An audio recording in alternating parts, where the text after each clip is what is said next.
Hey all, Scott here. The Nintendo Switch is 5 years old. Big whoop, I can turn to hard drugs in 2. I, for one, am not impressed by its long-standing success. If I can leave bread out for 5 years, who says Nintendo can't pull for 6? The Nintendo Switch is still not old enough to date. 5 whole years, and not a single not stretchers. I think we're pretty used to this by now. Every time the Nintendo Switch reaches its anniversary, You. let's take a look at everything Nintendo Switch that occurred from March 2021 to February 2022 and see how much I can stretch the definition of the word everything. Of course, this is all from the perspective of myself. There are some games I care about and some games that are games. So with that being said, let's start by committing to blatant false advertising. He didn't even talk about Switch games. He talked about March. March was a big time for third parties on Switch, with Nintendo themselves taking a bit of a backseat. The main title this month happened to be Capcom's Monster Hunter Rise, the big new mainline Monster Hunter game that just so happened to also have been a Nintendo Switch exclusive, and the first thing standing between you and me bitching about Mario Golf. You know, I don't think I can understate how massive of a deal this was.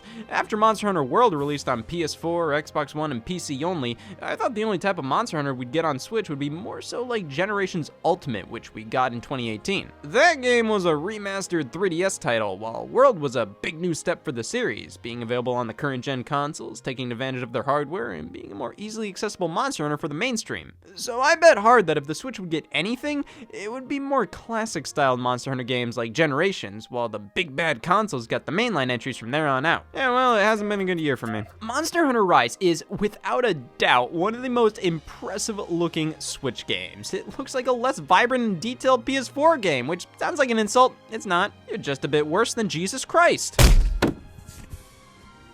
You're welcome. Most of these PS4 type games ported down to the Switch look impressive, yes, but they just have so many obvious compromises, whereas Monster Hunter Rise, I mean, this looks great and shows what can be done with a project made from the ground up specifically for Switch. Now, I've never been a huge Monster Hunter fan.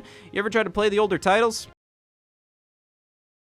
The f do I do? They were notoriously difficult for newcomers to get into, though Rise is definitely a different story. Far more accessible, not only on the tutorial front, but on mobility as well. Being able to zipline around with your wire bug abilities while riding along some mutt, it makes Rise feel so much more fluid than previous titles, yet still retain what makes Monster Hunter, Monster Hunter. Good game, though I'm still not a mega fan of the series, I'll leave that to the mega fans. But I can definitely see myself heading back into this one and playing some more. It has a distinct, not Balan Wonderworld quality to it. March 26th. Judgment Day. Both of these games released on the same day. Solve for X. Balan Wonderworld was the latest creation from and collaboration between Yuji Naka and Naoto Oshima, the original minds behind Sonic the Hedgehog and Nights into Dreams, the latter being what Balan Wonderworld felt the most like, at least from trailers. This game initially looked to be a return to classic Sega platformers, though now published by Square Enix. And Square did the best and worst thing they could have done for this game. Release a demo. Great for fans. Bad for Square. You know, some people actually like this game, and they'll never get hired because of it. The only thing I can really say about Balan is that it feels like a student mobile game ported to console. It's just so primitive and amateur. If this was made by an indie team in high school, maybe. But no! It's from industry veterans, published by one of the most well-known companies in gaming. Nothing about how this game came about makes any sense to me. So that was a bust, but hey, Crash Bandicoot 4, it's about time, made its way over to the Switch this month after debuting on PS4 and Xbox One in October of 2020. Anytime they port modern Crash games to the Switch, the results are almost always stellar. These games look and run great on the platform, and Crash 4 is no exception. Only very rarely have I noticed major downgrades in the Switch version.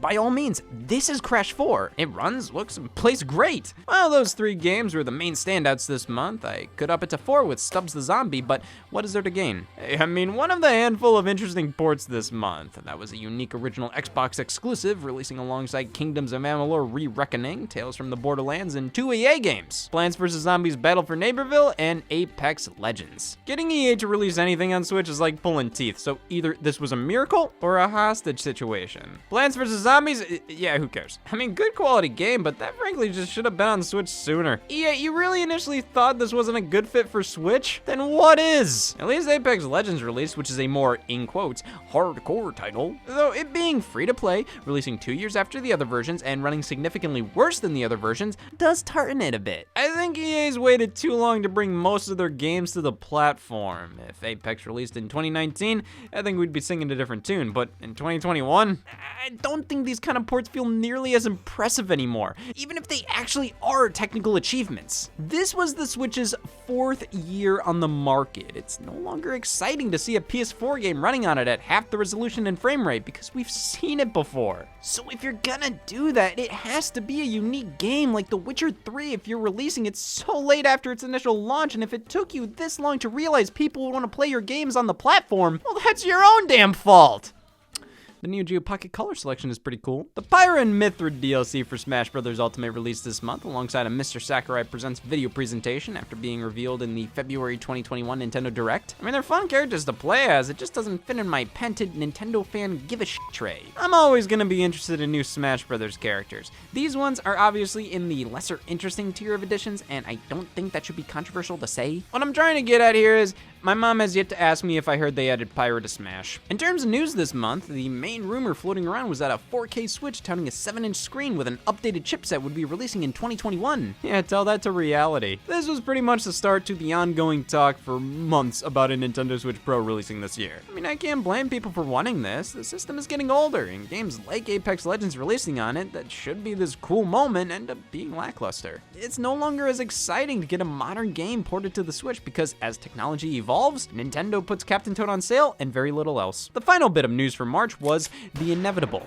On March 31st, Nintendo delisted Super Mario 3D All-Stars and Fire Emblem Shadow Dragon and the Blade of Light from the Nintendo eShop, alongside shutting down Super Mario Bros. 35 after both series ended their anniversary celebrations from the previous year. Nintendo pulled them as they were limited time products. Hey, 3D All-Stars, you can still find rotting on some store shelves. Fire Emblem? I mean, if you find the collector's edition of the game, the download code should still work. Super Mario Bros. 35? That's gone forever. And I made damn sure I got first place one last time. See, the server stayed up for a little bit longer after March 31st, and one by one, users were getting booted. I was able to play for an extra day or two, and I'm glad I did. I didn't want to live with regrets. Damn it. April, the month Christ rose again. New Pokemon Snap launched. Being one of the most requested games for Nintendo to bring back, I was surprised how much I forgot this game even came out. You ever feel like some people don't actually want certain games to come back? They just latch on to the next big franchise that hasn't had a new entry in a while and demand we get a new Melbourne Cup? Where's Pokemon Snap, Nintendo? You could be making a new Pokemon Snap, that's all fine and good, but what about Pokemon Snap? Where's Mario Strikers? Well, at least new Pokemon Snap came out excellent. Well, at least as excellent as a new Pokemon Snap could come out. I don't know what more they could have done with this title. Absolutely gorgeous visuals with numerous environments and gameplay additions to modernize the experience without making it not Pokemon Snap. It's a good game, but definitely not for everybody. You have to be in the right mood to enjoy this game, at least I do. Because when the gameplay doesn't hit, I have serious questions about my goals. However, when you just want a calming, simple experience, new Pokemon Snap definitely delivers. It also helps to inherently enjoy the concept of Pokemon. Oh, see, that's my problem. Tell me more about that urge to kill of yours you've been talking about. New Pokemon Snap is good, just not for everybody. I personally didn't get too invested into it. Doesn't mean I didn't like it, just ever play a game that you were interested in, then you're like, this is good and what I expected, but you just don't care to play more than like 2 hours? Yeah, Horizon Zero Dawn. Earlier in April though, many were speculating since Super Mario Bros. 35 was shut down, what would replace it as a retro battle royale exclusive to Nintendo Switch Online members. My money was on Brutal Paws of Fury, we got Pac-Man. They wasted no time announcing a replacement for Mario 35. Only roughly a week after shutdown, Pac-Man 99 was announced and released that very next day. This was a game that made perfect sense. It made me feel like a putz for not even thinking of it. It falls right in line with Tetris 99 and Super Mario Bros. 35 being one of the most popular games from the 80s, simple to learn, hard to master, pick up and play, Nintendo associated, it checked all the boxes. And me being the pack I am, I was very interested in this title. And yeah, I thoroughly enjoyed it. Until I didn't. See, Pac-Man 99 was very popular its first week or so, but now you try and play it and it's a ghost town. It takes a while to fill up a room worth of 99 players, and half the time the game gives up and uses computer players to reach full capacity. The thing is, it's not because Pac-Man 99 is a bad game, it just doesn't have the replay value of Tetris or Mario. Those felt like every game was different. You had numerous strategies to attempt and random elements thrown at you by other players to keep you on your toes. Pac-Man kind of always just plays the same. There's less craziness madness happening. Other players can send these jammer Pac-Mans. Some just slow you down, others can kill you, but that's pretty much it. Other than that, you're just playing a souped up version of Pac-Man. I initially thought it might have been cooler to have 99 Pac-Mans all on one board, though they already had a Pac-Man multiplayer game in the arcades called Pac-Man Battle Royale, where it was 4 Pac-Mans, and Pac-Man Mega Tunnel Battle was that, but with 64 players, all on one huge board. And that wasn't all too exciting, so I guess this was the best way to go about it. And I'm glad they did, because it's fun, but it was just a little too easy to get first place for me. I felt like this wasn't nearly as difficult as Tetris 99 or even Mario 35 to win, which honestly made those games as addicting as they were. The lust for one more game stems from getting so close to winning the last one, and when I won my first Pac-Man 99 game within the first hour of downloading, and I just won another an hour ago, it's obvious the game isn't as difficult as it should be. There's not enough the 99 players can do to affect each other. Bottom line, the game kind of disappointed me. I bought all the DLC. I don't even like Xevious. Right alongside the game were DLC packs, altogether totaling 30 bones. The main online mode was always free, but if you wanted to play private matches with password unlocks, CPU battles, score attacks, or play with a variety of themes based on different art styles and Namco arcade games, Drop your car insurance. yeah, for everything you get, I think 30 is kind of pricey. I honestly think it should be half that. But the fact is, the core mode of the game, the mode everybody's gonna play with the theme that I use regardless of the fact I own all the custom ones, so take that for what it's worth, is accessible to all, and buying the DLC doesn't put you at an advantage. It's merely here just if you want it. I just don't really feel like it's anybody's fault all the DLC costs $30 other than myself. Why don't they use some of their own game titles with these themes? A lot of them are just Namco Classic 1 and Namco Classic 2 when Galaga's and Xevious are named like that. You can't name Mappy or Sky Kid? You name Sky Kid right there! It's a fun time, just not as replayable as I wanted it to be. But thankfully, April had the best game. No wonder this game dropped off. The House in Fata Morgana, Dreams of the Revenants Edition. One of the highest rated games of all time on Metacritic. Oh, the highest rated game of 2021 in general. 96, 1 point away from Breath of the Wild and Mario Odyssey and NFL 2K1. Well, let's see what it is. Holy sh**, a video game? Yeah, from what I could gather, this game is so well received because it has 10 reviews by people who very much are invested in this type of game. It's a visual novel, and when I say that, please take me seriously. It's literally just clicking a button proceeding through text. There's barely any interactivity or choices to make, so the high review score is really just based on the narrative of which people absolutely adored. So, sure, but to me, a visual novel that has an amazing story but barely any interactivity is kind of like a movie with the greatest plot of all time being told through still images. Like, yeah, sure, it's still entertainment and it could be great, but you're not taking advantage of the medium. A movie's supposed to move, and a video game is supposed to be interactive. That's why you make a video game and not a book. But I'm not here to debate anything like that. If you're into visual novels, you might be into it. I don't know, 10 people were. Shantae, the original Game Boy Color game, received a Switch port for $10. Who'd have thunk it? I only picked this up recently because back in April, I spent 300% of my Shantae funds to buy Pac-Man DLC. But playing this now, it is the best way to play that classic game. Though it is very surreal playing a Game Boy game on such a big screen like this. Like, man, if a Game Boy game can get this big, why can't I? Saga Frontier Remastered?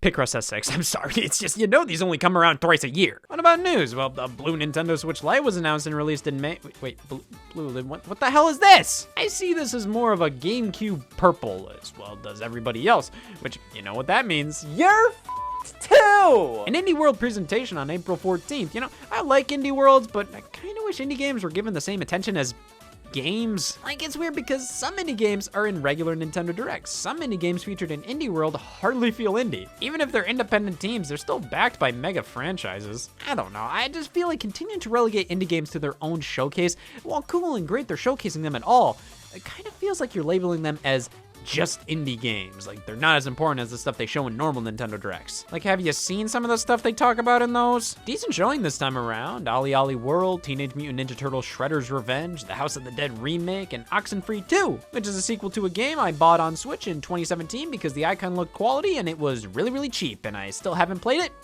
Sign me up. Fez was announced and released right after the presentation, which was pretty slick.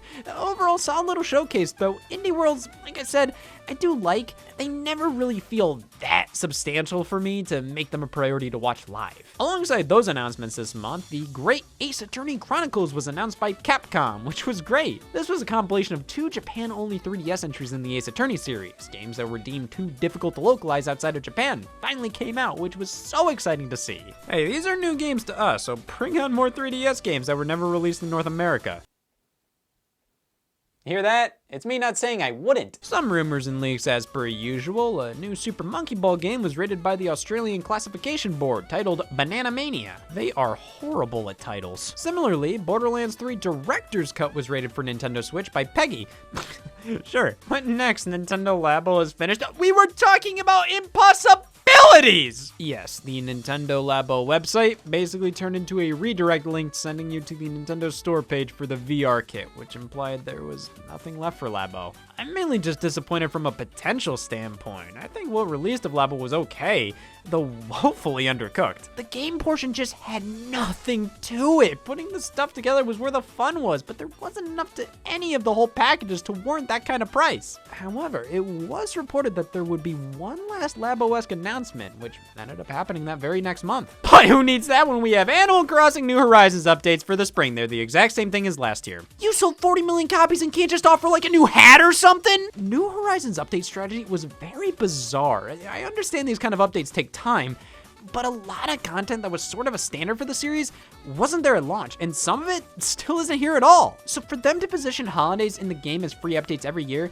was intriguing, yet still very worrying. There's of course the fear that the holidays weren't finished and they would just cobble together something every season. However, if the holidays were updates to the game, there was the potential of each year having something different for this Easter compared to last Easter, you know? Instead, the second year of New Horizons was kicked off with Nintendo saying, go home. That's just bleak, man. Like, I think it's ridiculous to act like none of us got our money's worth out of New Horizons. The people complaining have spent hundreds of hours in the game. But I think it's justified when you position your game to be supported with worthwhile content for years, especially when it still didn't have series staples at that point in time. Super Mario Party was updated with online multiplayer. I really want to see that board meeting. Yeah, nearly 3 years after the game initially launched, it got online multiplayer. It technically had online multiplayer because bad online multiplayer counts as online multiplayer. That was just to play a select amount of minigames online. No, this was playing the actual modes of the game with the boards and the turns and everything. I don't know why Nintendo has been so picky about Mario Party never having online multiplayer until April 2021. Again, I'd want to see that board meeting. But a free update adding an incredibly worthwhile option to a game, no matter how old the title is something I will never decline. And with that, we enter May. The month was a blur. Miitopia, one letter away from a license plate. What a strange game for them to remaster for Nintendo Switch. Originally a 3DS game from 2017, Miitopia on Switch is fundamentally the same game, with just a few added features and comically enhanced graphics. Like, why does this look so good? It kind of bums me out that they put so much effort into remastering this 3DS game when so many others would have been better picks, because at the end of the day, I'm not really into Miitopia. This was always a very simple RPG that took a lot of elements from the Tomodachi games. Tomodachi Life was incredible on the 3DS. It was just dumb fun. You put any Mii you want in an apartment on an island and you give them a voice and personality, and it's just watch how they interact with the other Miis and how relationships bloom. It's not that deep, but it was genuinely really funny and addicting to check in on how things were going. Miitopia is similar, but just doesn't have the same appeal. It's more of a game because it's an RPG, but it's such a simple RPG that requires you to give it your all.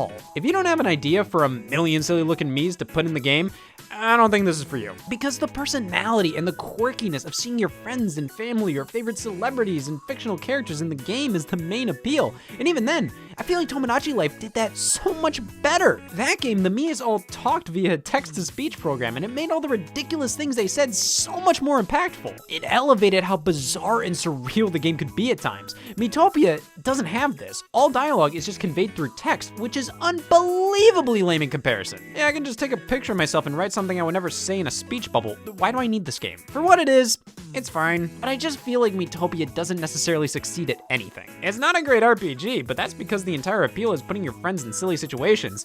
But Tomodachi Life did that 10 times better due to the text-to-speech aspect alone. I assume they ported this because Miitopia is still pretty unique, so it does have its place in the Switch lineup. So does Sushi Striker, so that's a null argument. Well, also in May, Nintendo had a dual release in the form of Famicom Detective Club, The Missing Heir, and The Girl Who Stands Behind, both on May 14th. Remakes of visual novel adventure games for the Famicom disk system that made it outside of Japan for the first time via this release. And it took the world by storm. Famicom Detective Club wasn't trying to win over a huge new audience. If that were the case, it wouldn't be named this. But you don't have to be an old school Nintendo history fan to enjoy these. These are just good visual novel experiences that are now more accessible than ever ever before. It would have been one thing for these two games to have finally been translated, but with the upgraded presentation, it helps convey what's going on that much more. These for sure aren't for everybody, but at the very least, you gotta respect the fact that two classic Japan-exclusive Famicom games are finally officially playable elsewhere. That is really cool, and it helps that the games are good in their own rights. On top of the Nintendo releases, Shin Megami Tensei 3 Nocturne HD Remaster launched. I need a breath. Fine version of the game, though not really trying to be anything more than just a way to play SMT3 on modern consoles. All for an absurd price. $50 for this remaster on its own? I mean, sure, maybe, but they took content out of the original PS2 game, offered it as paid DLC, of which you could get it in the digital deluxe bundle for $70. And we're debating if Pikmin 3 was worth it? World's End Club. I don't fucking know. Knockout City and Super Bomberman R Online were our free-to-play multiplayer titles this month, both decently fun, but it was primarily filled with news. The definition's getting stretched thin. Yeah, new games are added to the NES and SNES Nintendo Switch Online catalogs. That's why I'm not happy. This is getting pathetic. Just straight up, no updates to either one of these services for months, and this is what we get? After what we got in February? Listen, I get it. It's hard to get the big boy titles from third parties to be a part of a subscription service like this, especially when they know they can sell it on their own and make infinitely more cash. But like, there are games that Nintendo themselves wholly own that aren't on these services, yet we get Spanky's Quest? Did we upset them? An amiibo to be released alongside Skyward Sword HD was announced, Zelda and the Loftwing with its in-game functionality, being the ability to go up to the skies to fly whenever you want. What would you spend $25 on? A personality trait. So here's the thing, Skyward Sword had these bird statues. You'd go up to them to go back in the sky to travel to whatever destination you please. And this amiibo's functionality just kind of forgoes the bird statue portion. It sounds like a quality of life improvement to be able to go to the sky whenever you want. There's a lot of these damn birds around. Never in Skyward Sword did I ever go, cut the bullshit, just give me the damn bird! And even if you're not necessarily close to a bird statue, the act of getting this amiibo out, scanning it, and going through the menu options, it's really not that faster than just powering through and walking to the nearest statue. So I don't think this amiibo's lacking a particularly important or highly requested new feature behind a paywall.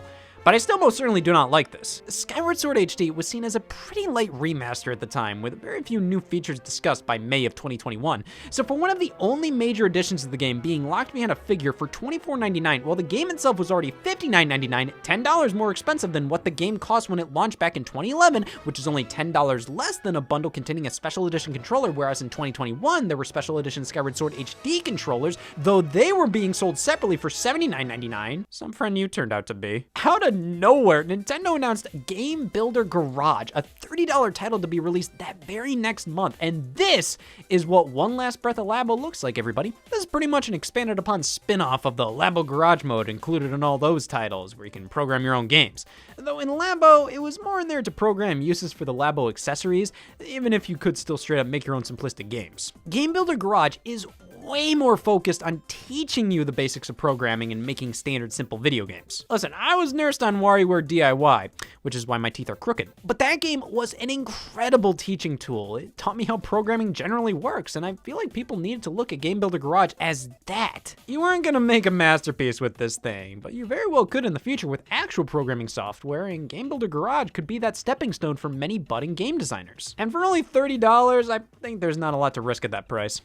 You think. Pokemon Brilliant Diamond, Shining Pearl, and Legends Arceus release dates were announced. Based on how both of these games looked when they were initially revealed back in February, that's the scariest goddamn thing I've seen all year.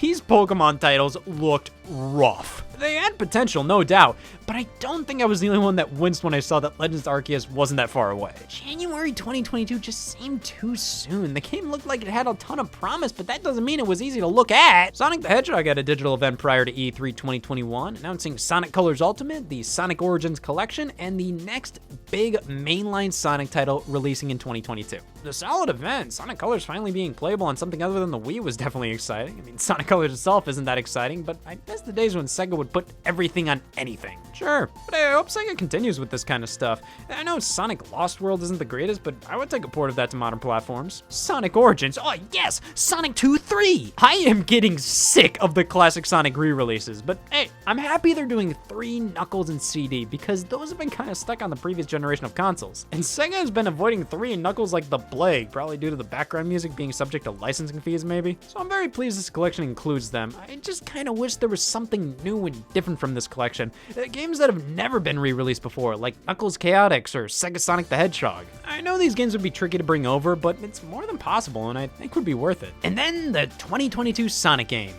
Features running. Very brief teaser that showed damn near nothing and followed a very similar format to the initial Sonic Forces teaser. Yeah, because that worked. However, some leaks came forward implying this was an open world Sonic game, either titled Sonic Rangers or Sonic Frontiers. That sounds really hard to pull off, but if there's anything I trust Sonic Team with, God have mercy on us all. Rumors spread about the Super Mario Odyssey team working on a new Donkey Kong game, and how the Nintendo Switch Pro would feature a better kickstand and Ethernet port on the dock and be announced any day now. And if there's anything I trust more than gaming journalists, it's the quality of Mario Golf Super Rush.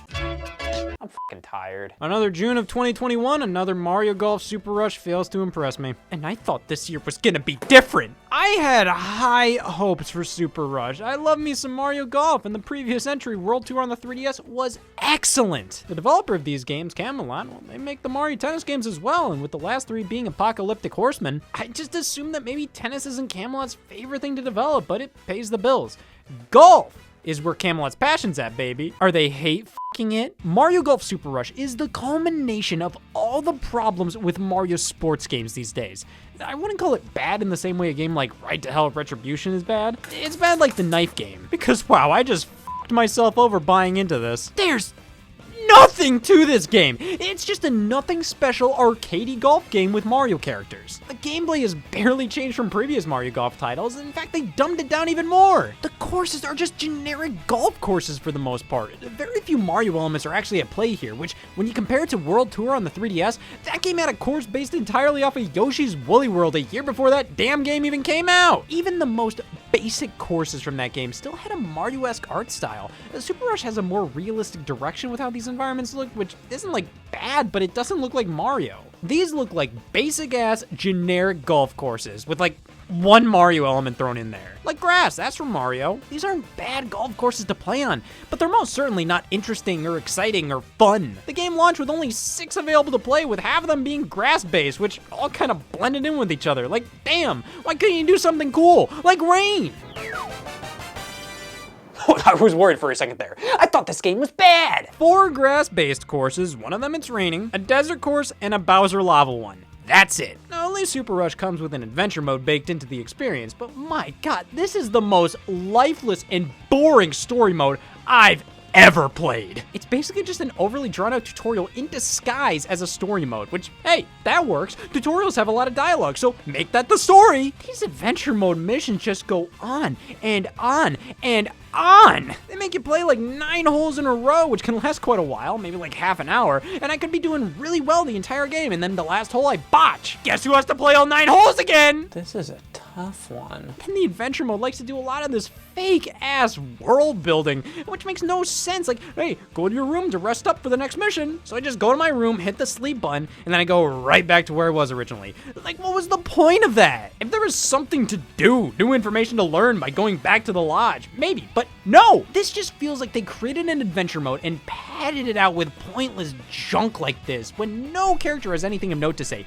There's nothing to do outside of just play the next mission, and it's just the same thing over and over and over again. Like, they included it just to say they included it without having a legitimate direction. I would have just preferred them doing a simple missions menu rather than waste all this development time on a useless hub world and characters to talk to. Maybe they could have spent that on more courses or better modes. I don't know. Let's bitch about speed golf. So this was the main new attraction with Super Rush. Hit your golf ball and race to it before the other players. It demos extremely well in trailers. Like, it looks so fun and creative. And then you play it and realize this is incorporating the part of golf that video games always remove for a reason.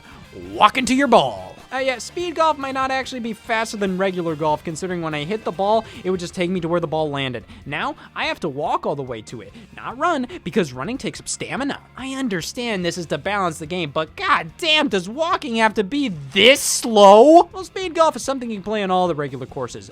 Battle golf is a special version of speed golf taking place in this arena, and this is way more fun. The environment is lively and exciting. Power-ups and enemies make the terrain ever-changing. You want to get the most balls in different holes before everybody else to win.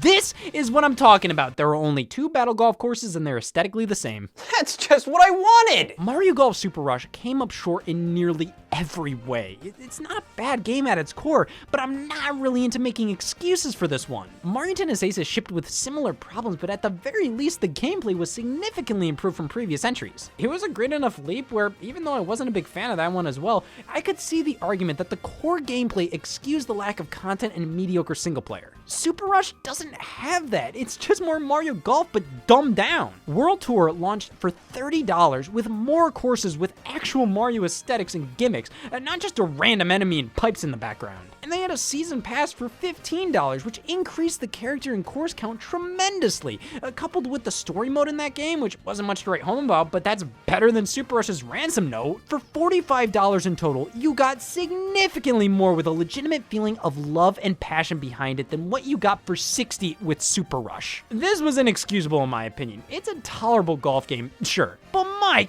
God, it's depressing. This title followed Nintendo's trend of free updates for their multiplayer games, launching with a severe lack of content to later be rectified via updates finishing the game. Though they mask it as if they're giving you free updates out of the kindness of their hearts. No, honey, they're releasing a game with barely any actual content. They're gonna make their sales no matter what because people like me are fucking idiots. And then they give you the rest of the game over time because then that helps market the game well after launch and keeps players invested. But what actually happens is the game launches with a lack of content and I get bored and have a bad taste in my mouth and don't want to play the game ever again, and when free updates come out, I don't care. I mean, Nintendo's probably thinking, we can make this game for half the budget by shelving content for later updates, launch it, make a ton of money via initial sales, then use that money to fund more content, and if the game doesn't sell well, we'll just abandon it, and we ended up spending less on the game's budget in the long run. Mario Golf Super Rush updates ended in November. Yeah, because people weren't playing the game because they had no reason to. You launched it with an abysmal amount of content, and when you start to update the game, everybody had already moved on. Tennis Aces got far more support for far longer. Super Rush got a few extra courses, which bums me out because some of these are actually good. The new Donk City course is great. This All-Star Summit one, I mean, it's kind of cool. Some of the new characters are fun, but again, like, really? You saved Toadette for an update when she was already in the story mode. Like, her model is right there. She's playing golf. Why hold her back for a free update? That's it. I'm selling one of my copies. Why did Nintendo release this game when they did? It just feels rushed. And it wasn't like they needed a big June release because they already had this. DC Superhero Girls Teen Power. Published by Nintendo? Published by Nintendo. Can't wait for the prequels. The big three all do this. Publish a licensed kids game from time to time. For every Last of Us 2, there's a Muppets movie adventures. And I guess Nintendo just had to net DC Superhero Girls as an exclusive due to threats of violence. And you know what? It's okay. Better than what I had to say about Mario Golf. I mean, this isn't some kind of surprisingly great time. For kids who are fans of the TV show, this is a video game. And based on the status of licensed kids games recently, that's incredible. It looks and sounds nice and has actual mechanics and combat and missions and everything. It's a typical game, but looking at the box art, that's a fucking miracle. I think it's nice to see games that are definitely targeted a bit more towards young girls that aren't completely brain dead in execution. Games like this and Style Savvy, which is another Nintendo published joint that actually put effort into creating a decent to good experience, I don't know, it's just nice to see. Now, why Nintendo revealed this in a Nintendo Direct, while with projects like Labo and Ring Fit Adventure, they refused to, considering them to be for different audiences. I'm sure we'll finally find out why they did that, once I'm dead and buried. Quick, shoot me! Game Builder Garage. It was a good month for Nintendo projects nobody gave a shit about. This game had quite a bit of potential, though it's for a very specific market. Mostly younger kids interested in creating their own video games. Anybody else? I'm not sure how much they'd get out of this. The entire game consists of game design tutorials guiding you through the steps of creating the default games included in the package, the game design mode itself, which you can just do whatever in, and finding custom games online to play. For what it is, I think Game Builder Garage is an excellent baby's first game design program. The tutorials are lighthearted and fun, though after just a small bit of time, you kind of get the idea on what to do to finish a game without the need of the tutorial and the amount of unnecessary dialogue boxes there to just add personality fluff. While initially welcomed, it can become a bit overbearing. Then actually designing a game for yourself outside of the tutorials, There's no music. It's creepy. I mean, look at Super Mario Maker and WarioWare DIY. They have really lively and nice background music while you create. I think this game could have benefited from that because the personality is here. I just wish it was in more of it. Building games is pretty intuitive. They even support USB mice to control things a bit better. But while you can definitely make some impressive stuff with this, it's never as impressive as something you'd get out of Dreams on PS4, for example. And even then, finding games to play is cumbersome. You upload your game and receive a code to share for others to play it. I don't understand this. If anything, it's more dangerous for kids this way. What, you're not gonna offer them a safe platform to browse Builder Garage games and instead force them to look on Craigslist? Yeah, this guy told me he'd share his level code on Kick. That is one phallic-looking level code. The best thing Game Builder Garage does is introduce basic game programming principles. I don't think it's a great platform for custom games. I don't think you can make the most amazing stuff with it, but it's only $30, and I think it's a good teaching tool for budding designers. A decent way to repurpose the tools of Nintendo Labo, though it's a bit too specific in who it targets for me to truly recommend it to anybody. Big month for third parties here, with Tony Hawk's Pro Skater 1+2 coming to Switch after releasing on PS4 and Xbox One back in September of the previous year. You know, when I saw footage of this game on Switch and trailers, I thought it looked rough. But after playing it, this is an incredibly competent version of the game. It works much better than I ever expected. And right alongside that, the Ninja Gaiden Master Collection. I bought the deluxe edition, which came with the digital art book, which is its own icon on the Switch menu. I did say at my high school reunion I had big projects in the works. A collection of the modern Ninja Gaidens, but very specific versions of them. Not the original Ninja Gaiden from Xbox or Ninja Gaiden Black, the updated version Ninja Gaiden Sigma, the PlayStation 3 remaster. It's all pretty much the same in the end, though there are differences, and some people prefer the original releases in comparison to the PS3 updates, which were what was used here. I'm just happy Ninja Gaiden 3 Razor's Edge made the jump, so we can knock one more Wii U game off the list. Oh, don't worry, it's coming. Legend of Mana Remastered and Zombies Ate My Neighbors and Ghoul Patrol were great remasters/ports. The Destroy All Humans remake, which made its way over, and it's fine. Like, this was not made for Switch, which is...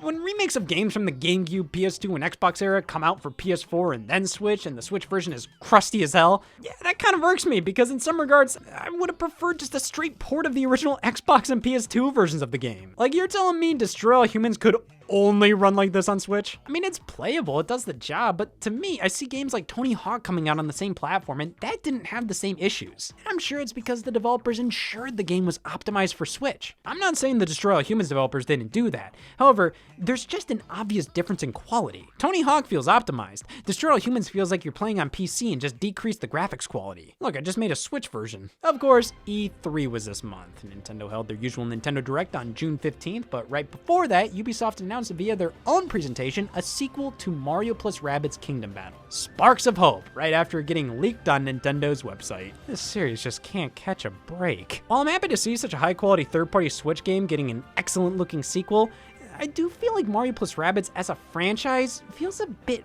odd. I think I would have preferred seeing Ubisoft take a full-on whack at one of Nintendo's other series. They proved their worth with the Star Fox brand via the Starlink collaboration. I think they have a lot of potential to do more than just a new Mario plus Rabbids. What was shown looks good, but I just think I needed to see more to feel like this game was fully justified outside of being just another good Mario plus Rabbids game. Now, the Nintendo Direct was very solid. Tekken's Kazuya was announced as the next Smash Bros. DLC character. Give it to me straight, Doc. Well, it seems that you don't give a shit. Listen, I'm cool with Tekken being here, but this was the second to last DLC character announced, and when they started pulling out some obvious choice characters like a new Xenoblade rep and a Tekken rep, since Bandai Namco developed Smash Bros. As some of the last few picks before DLC ended for good, I wasn't upset, just a little underwhelmed. Didn't help that the trailer is one of the slowest Smash Bros. Trailers pacing-wise. It just wasn't exciting. A fine announcement, I'm happy the character was in here, and he launched later this month, right after another Sakurai Presents presentation.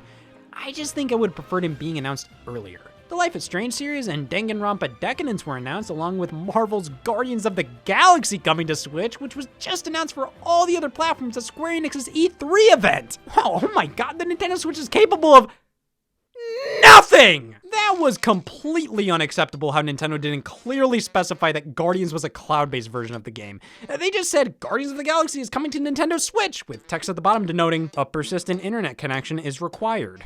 That isn't impressive. A $25 Fire Stick can run cloud games. Well, that may be true, but can you do this?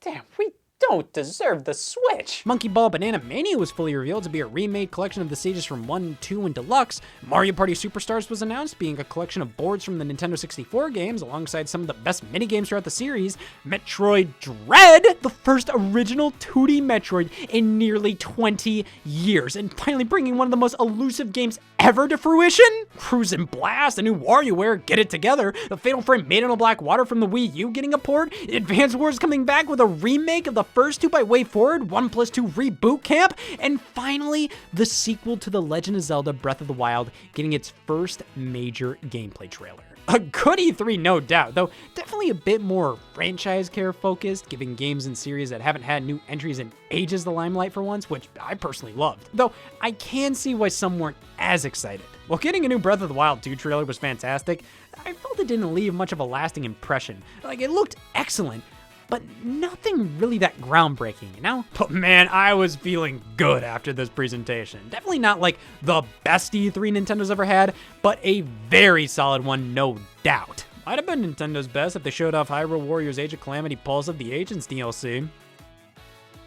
Wait! Yeah, the first wave of Age of Calamity DLC launched this month. I saw nobody talk about this. Can't blame them because I didn't care either. I mean, I really enjoyed Age of Calamity, but I didn't really have an urge for more of it, I guess. The game was already decently long with that same warrior-style repetitive gameplay, and while I liked it, I don't know, I felt like Age of Calamity didn't lend itself nearly as well to DLC as the original Hyrule Warriors did, with it being super open to including damn near any character possible. Age of Calamity was just about Breath of the Wild, and even then it's like a what-if scenario due to the use of time travel in the game, so I don't know, DLC just wasn't enticing to me personally. The Doom Eternal DLC, the Ancient Gods Part 1, released this month, over half a year after the other consoles got it. Doom Eternal on Switch launched after this DLC came out. I don't blame anybody for not being interested. It took nearly as long for this DLC to hit the Switch version as it did for the DLC to launch for the initial game. That's ridiculous. I think this launched far too late for many to care.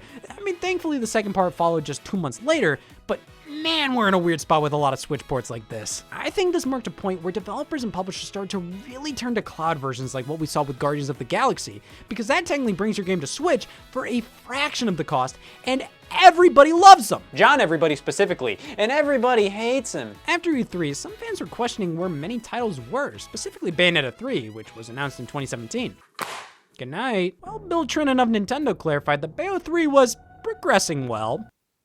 After 4 years? Pokemon Unite got a new trailer and was to be released next month because death is inevitable, so Pokemon Unite is too. A game titled the Castlevania Advance Collection was rated, which meant potentially the GBA Castlevanias were coming to Switch, which was exciting. Those are fantastic titles, and more Game Boy Advance games on Switch is always welcome. To which Nintendo doesn't agree, so many fans ran to the Wii U Nintendo eShop to download the Game Boy Advance Metroid games to prepare for Metroid Dread. This was reported upon mainly to highlight Nintendo's lack of drive to put most of their legacy content on Switch. To some extent, they've been doing more than they ever have to put their old content on their modern hardware, and to another, they're pissing their pants. Hey, I myself downloaded Metroid Zero Mission on Wii U in June and played and beat that game after getting in the mood with Dread's announcement. And to think there was a chance I wouldn't have to relive trauma while doing so, it's every man's dream. Well, Nintendo has been putting a lot of their legacy content on Switch, just in the form of full-price retail games. Speaking of which, The Legend of Zelda Skyward Sword HD, also known as... Why would I, a Nintendo fan, indulge in Nintendo overpricing a bare-bones remaster of a flawed game? Point made. You know, a lot of people use Skyward Sword HD as an example of Nintendo being too greedy with their products these days. This was where you drew the line?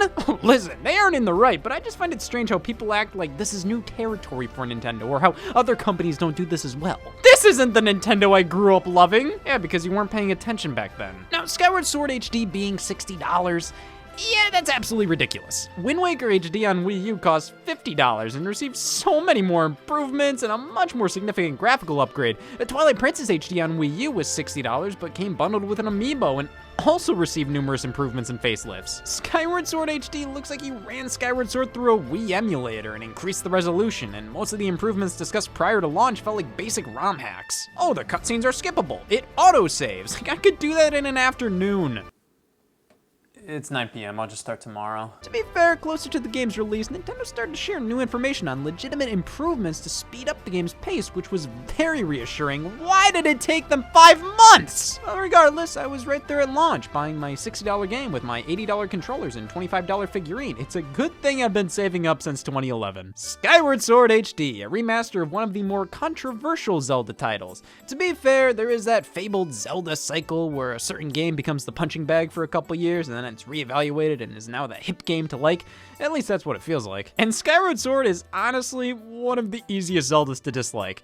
I mean, motion controls required, linear design, backtracking, too many tutorials. Saying Skyward Sword is your least favorite Zelda is like saying you don't care for Stalin. Now, having motion controls required isn't automatically a bad thing. Same with the linear design, the backtracking, the amount of tutorials, but Skyward Sword was the 5th 3D Zelda over a course of nearly 15 years. People understood the rigmarole at this point, and because of that, a lot of these elements felt like downgrades. This almost felt like a dumbed down Twilight Princess or Wind Waker with how linear things were and how hand-holdy it could be, and the motion controls just did not help things. I've seen so many conflicting reports of people saying the controls didn't work in the slightest, or they worked perfectly. I personally didn't have a problem with them, but the amount of people who did, that shouldn't be overlooked. Maybe they were controlling it wrong, maybe their controllers were malfunctioning, but those problems still add to the game's reliance on motion controls being problematic. The fact is, there was always room for problems to pop up with this control scheme. With that being said, I personally never had much of a problem with Skyward Sword. The motion controls always worked well for me, and I didn't mind the linear design. In my opinion, if a game is linear, that doesn't mean it's bad, it's just another form of video game. Non-linear isn't the future, it's a different way to design your game. That's not to say there weren't actual issues with Skyward Sword, but thankfully, I think the HD version helped address many complaints as subtly as possible. See, the improvements here aren't really in the form of new content, I guess, like the other versions. You know, Wind Waker HD introduced the Swift Sail item to make the boat sections faster. The Twilight Princess HD straight up introduced a new dungeon. Skyward Sword HD has autosaves. Let's see, full camera control. Yep, it is certifiably insane. The original didn't have that, but hey, happy it's finally here. You ever tell somebody you're playing a game without camera control? It's embarrassing. I mean, this is fun as Tutorials and text have been streamlined a bit, and by streamlined, I mean they aren't mandatory pop-ups, they just remove some bits and bobs from dialogue in the opening. The original would stop you in your tracks for your guide 5 to tell you something. When you'd collect an item, even if you've already collected it before to describe itself, the opening tutorial dragged on a bit. It definitely turned off some people. Now, Fi's appearances have been greatly reduced, and they basically made most of them optional. Once an item is described to you, never again does it come up, and the tutorial, they basically just cut a bunch of superfluous dialogue. But that technically makes this not a definitive version. It ain't Skyward Sword without the word the. Autosaving wasn't a complaint I ever had about the original game, but I'll take it. I'm autosaving and controlling the camera like some sort of anti-bitch. The frame rate has gone from 30 frames to 60 frames per second, which is definitely a considerable upgrade, but it pales in comparison to the addition of traditional button controls. They stink! Yeah, like it or not, Skyward Sword was designed around motion controls, and while you can still play with them via 2 Joy-Con, you can also play with standard sticks and buttons, using the right analog stick to control your sword. This just feels clunky and unnatural to me. Plus, that camera control you now have, while playing with buttons, you have to hold down the shoulder button to move the camera. It's a nuisance. So I always play this game with motion controls, but even then, God, I think they're worse than the Wii version. The Joy-Con desync constantly, and I have to recalibrate, especially when using items. Motion controls in Skyward Sword are already only necessary for the combat. Using any of the items, they shoehorn motion control in those just to say they did it. Motion control is the theme of the Zelda game, so everything has to use it. Yeah, like this is the optimal way to play. Practically anything outside of combat, I switch over to button controls, which I think it's nice you can do that on the fly, but the amount of times I've gone into this damn menu may make me think otherwise. I wish you could customize the controls a bit more. Motion for sword play, buttons for items in the loft wing sections, that's how I want it. But in the end, both methods of control falter in my opinion. The original Wii version had its problems, but the Wii Remote Plus was much more consistent than the Joy-Con. So yes, I do think the original has better motion controls. Still, for the love of God, play this one. Hey, the button controls may be lackluster, and the Joy-Con may be mediocre Wii Remote replacements, but more options is always better. Like I said, the items in loft wing sections got motion controls for these are putrid. You can't tell me controlling the loft wing with motion is better than sticks. Like, I get swordplay. It's immersive and one-to-one. I'm on a bird. How does this equate to that? Having options is important for a game like this. Yes, motion is a big part of Skyward, but not everybody can do motion the way the game wants them to, whether it's because of a disability or having a lack of space, I don't know. The button controls ensure that no matter what, anybody can play this game, and it can be played on countless pieces of hardware. If a Nintendo system in the future for some reason ditches 2 motion controls, well, Skyward Sword would now be capable of playing on it. It's important for the future of this game. In the end, it's a good and necessary addition, regardless if it goes against the original design philosophy of the game. And I want this on future pieces of Nintendo hardware because the game is good! It's not the best Zelda game, but it's an immensely enjoyable one. I think the HD version helped me understand a lot of the more questionable design decisions in the original, like the lack of camera control and the very linear design. It was designed with the Wii fully in mind. Not having a second analog stick, well, that'll make camera control difficult, so let's just make the entire game linear, where you basically just have to keep moving forward and there's no need for camera control. Just a straight shot to the end. This game has some of the best dungeons, puzzles, stories, characters in the entire series. I actually enjoyed the backtracking because when you had to go back to a previously completed area, usually a newly acquired item would open up a new path, and it's so large, it's like, where were you hiding this whole time? Kinda feels a little like Metroid because of that. I think this game is really quite excellent, and the HD version, as flawed as it may be at times, it is the best way to play and makes it easier than ever to appreciate the game for what it is. I do wish more was done to it. This doesn't feel like Skyward Sword fixed and remade to be the best game it could possibly be. It feels more like just a way to play Skyward Sword on Switch. But that shouldn't stop you from giving it a try. It may not be the best Zelda game, but it's a damn good one and the best version of it. All right, what's next on the docket for this month? I hate months. The free-to-download Pokemon Unite, the multiplayer online battle arena or MOBA game. You lost me at free. Here's my issue with Pokemon Unite. I don't like it. So this is coming from somebody who doesn't care for Pokemon and MOBAs, so you know my opinion matters. I found this game to be way too simple, boring, slow. Like the running speed of your character just irritated me. Of course, this game has an abundance of microtransactions that caused a lot of controversy due to their pay-to-win nature. But that's not really why I dislike the game, I just don't think it's fun. Yeah, the microtransactions are abhorrent, but like, I don't really know what else there is to say about that. Yes, microtransactions are lame, they're exploitative ways to get more cash, even the people who buy into them would admit that. You'd think they like spending money on this? The game is riddled with them, but what were you expecting? It's a free-to-play game developed by Tencent, the leader in this field. You weren't expecting it to be this bad? I just don't know what else there is to add to that conversation. I'm just gonna say it. I don't care for murder. I know a lot of people who genuinely enjoyed and still enjoy this game, and hey, more power to you. I wish I could like shitty games too. I kid. I get why people would like this, but it combines two things I couldn't care less about. So put this quote in the next trailer. Not for me. On the third-party side of things, just a few months after Monster Hunter Rise, we got Monster Hunter Stories 2, Wings of Ruin, a sequel to the 3DS game. Fundamentally, this is Pokemon, but with Monster Hunter.